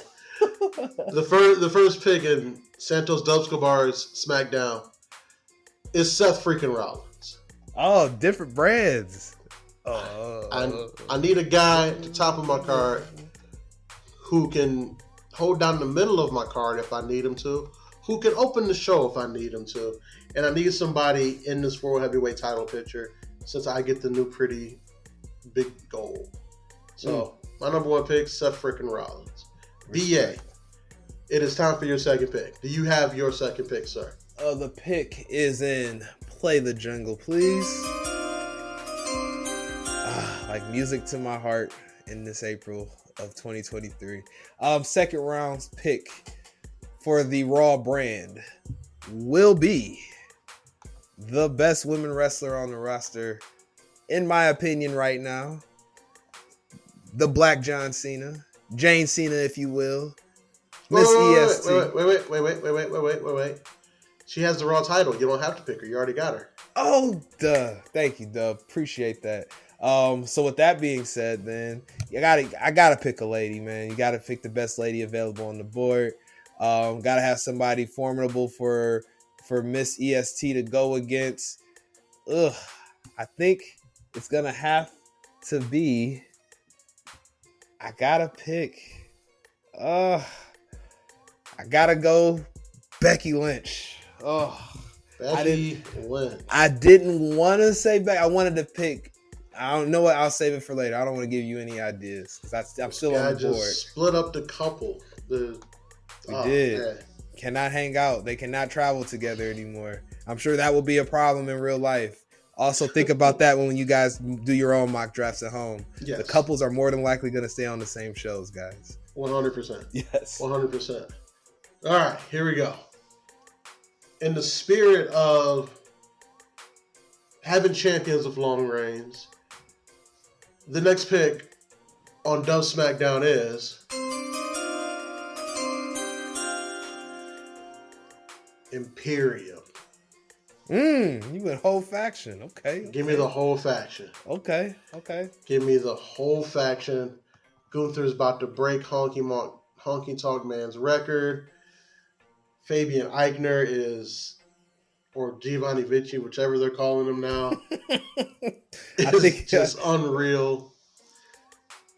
Ludwig Kaiser is money on the mic as just being like a German asshole and a really good guy in the ring to watch too. So give me the Imperium. Okay. Mad respect. So back to me, third round pick now in the round of 5 for this draft. The Raw pick is in for B.A. Goodell.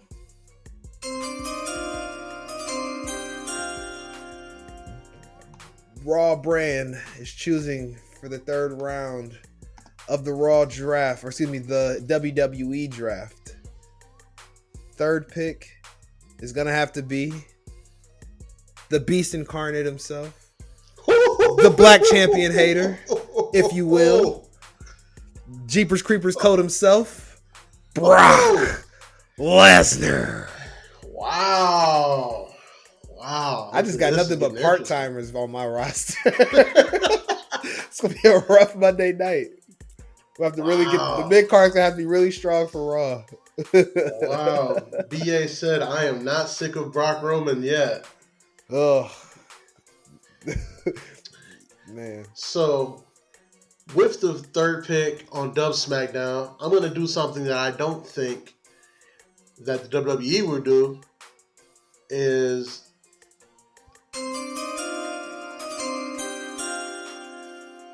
I'm drafting Cody Rhodes.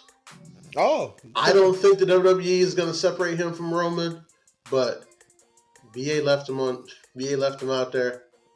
I wanted to keep it spicy, man. I like he's coming to SmackDown. Yeah. That's Homelander, fair. Come on home. That's fair. Have 5 more matches with Seth. Let Gunther knife edge chop your brand new titty. Very fair. Yeah. Very fair indeed. All right, here we go. BA, pick number 5 in the first round of the first ever almost annual. Let me book the territory mock draft. Is this pick number 4? 4, yes. Pick number 4. All right, 4th round draft pick here. For the Raw brand, the pick is in. I think that for the 4th round pick for the Raw brand, B.A. Goodell chooses the New Day. Oh, the full New Day. Okay, yes. I like it. I want the Big whole E is New on Day. the mend. Nobody said he's hopefully this summer. Exactly. Nobody said he's not coming back. You're just waiting on when it's safe again. So imagine the pop that my show will get when Big E returns to battle Brock Lesnar and get squashed again. No, I don't know. Yes, so that's what I'm picking, man. The New Day. Since that'll be my stable that I'm bringing on to Raw. Okay. They've been on SmackDown for years, bringing them back to Raw. So with the eye towards the future of the women's division, I'm gonna go here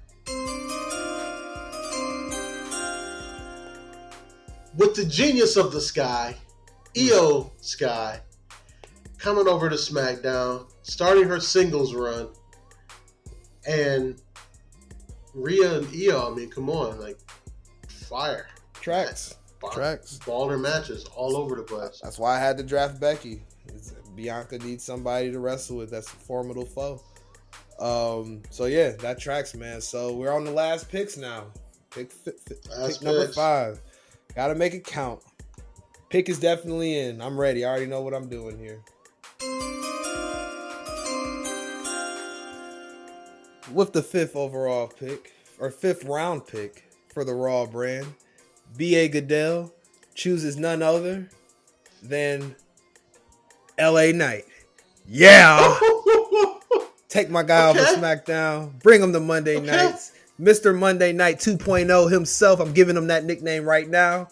You're welcome, LA Knight, if you use it. But give me the hottest mic in the business on my show. And I will use him properly. I promise, people. I promise he will be prominently booked on Raw if I am the GM. I like it. All right, here we go. Ladies and gentlemen, are you ready? Are you ready? Are you ready? We're ready.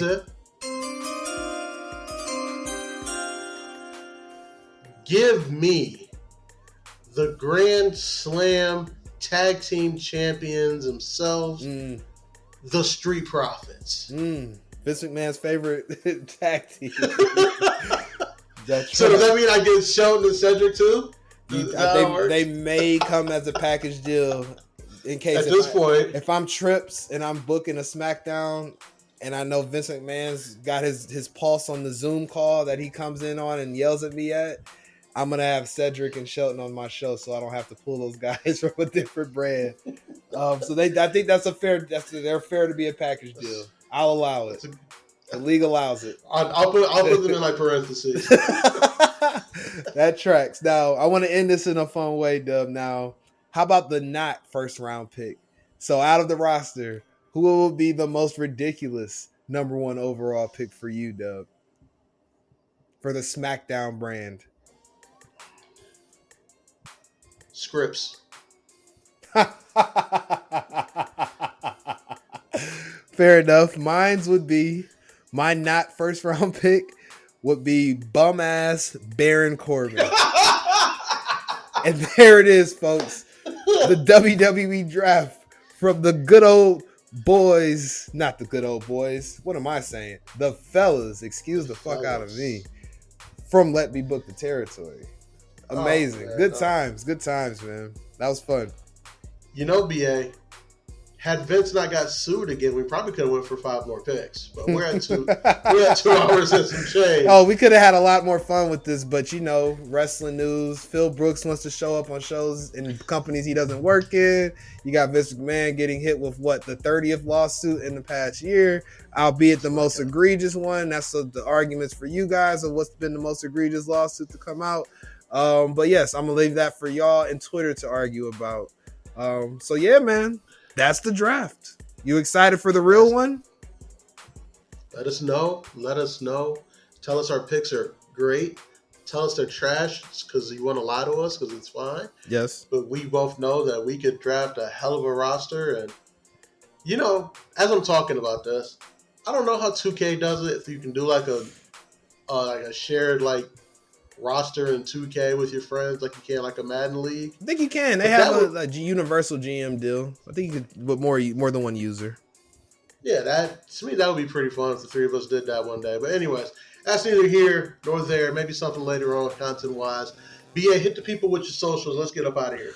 For sure. You already know, people. Y'all can find the entire podcast, prominently me, sometimes Dub and E-Ray, at Let Me Book Pod. On Twitter, we are firing up and getting our Facebook and IGs together. You'll see a lot more stories from us. You'll see a lot more Facebook posts because we have just created a conglomerate website to house all of this information at. The website is letmebookpod.com. Very simple to remember and understand. At that website, you will see a whole feed of everything Let Me Book the Territory has ever released and will continue to release. So I had to pub that. Also, Wednesdays, you will hear Let Me Book the Territory presents The BA Show featuring Sean from Fourth Rope. We just recorded our first episode earlier this week. As I said earlier in this episode, talking about a deep dive into what was going on in April of 1998 with the WWE. That show will be fun. That's kind of like my baby that's birthed from this show. I have reigns to do whatever I want. And y'all know how wild and raunchy I can get when I don't have the guardrails of E-Ray and A-Dub there to keep me from going in the penalty box. So y'all can only imagine what that show is going to entail. So tune in. It's just being operated from the penalty box. Essentially, it is. But Sean. I call Sean the genius on that show because Sean does a lot of research around whatever we're talking about. He's very much into it. So just like Macho Man's brother, the genius used to be for Mr. Perfect, he's BA's genius. He keeps me in check. But the way that E-Ray and Dub do, I get a lot crazier on that show. So come listen to us talk about the Attitude Era every other Wednesday. Those will be released, and episode 1 will be dropping the following Wednesday after this is dropped. But that's all I got though, Dub. What's your socials, my friend? Drop them for the Ladies people. and gentlemen, if you guys are looking for me on all the socials, it's ADUB1220. Hit the follow button. I might fuck up your algorithm a little bit, but you'll enjoy it. And you can thank me later. # Drake Voice. The Embrace the Turn Up podcast coming back end of May. Our spring break will be over and we will be back hollering at the people. Other than that, I will be doing camera work at the MCPW show tomorrow night in Berkeley, Michigan. In a couple of weeks, you will see me and BA at the Circle 6 show in Cleveland. At the Mercury Lounge. Yes, sir, in Lakewood. Mercury Music Lounge in Lakewood. So as I always like to say, just to sweet us when you see us. Remember that everything is wrestling. And as E-Ray would love to say, just let the madness just wash all over you. Like good body wash. Let's let it do it. Might as well. And until next time, guys, we are out of here.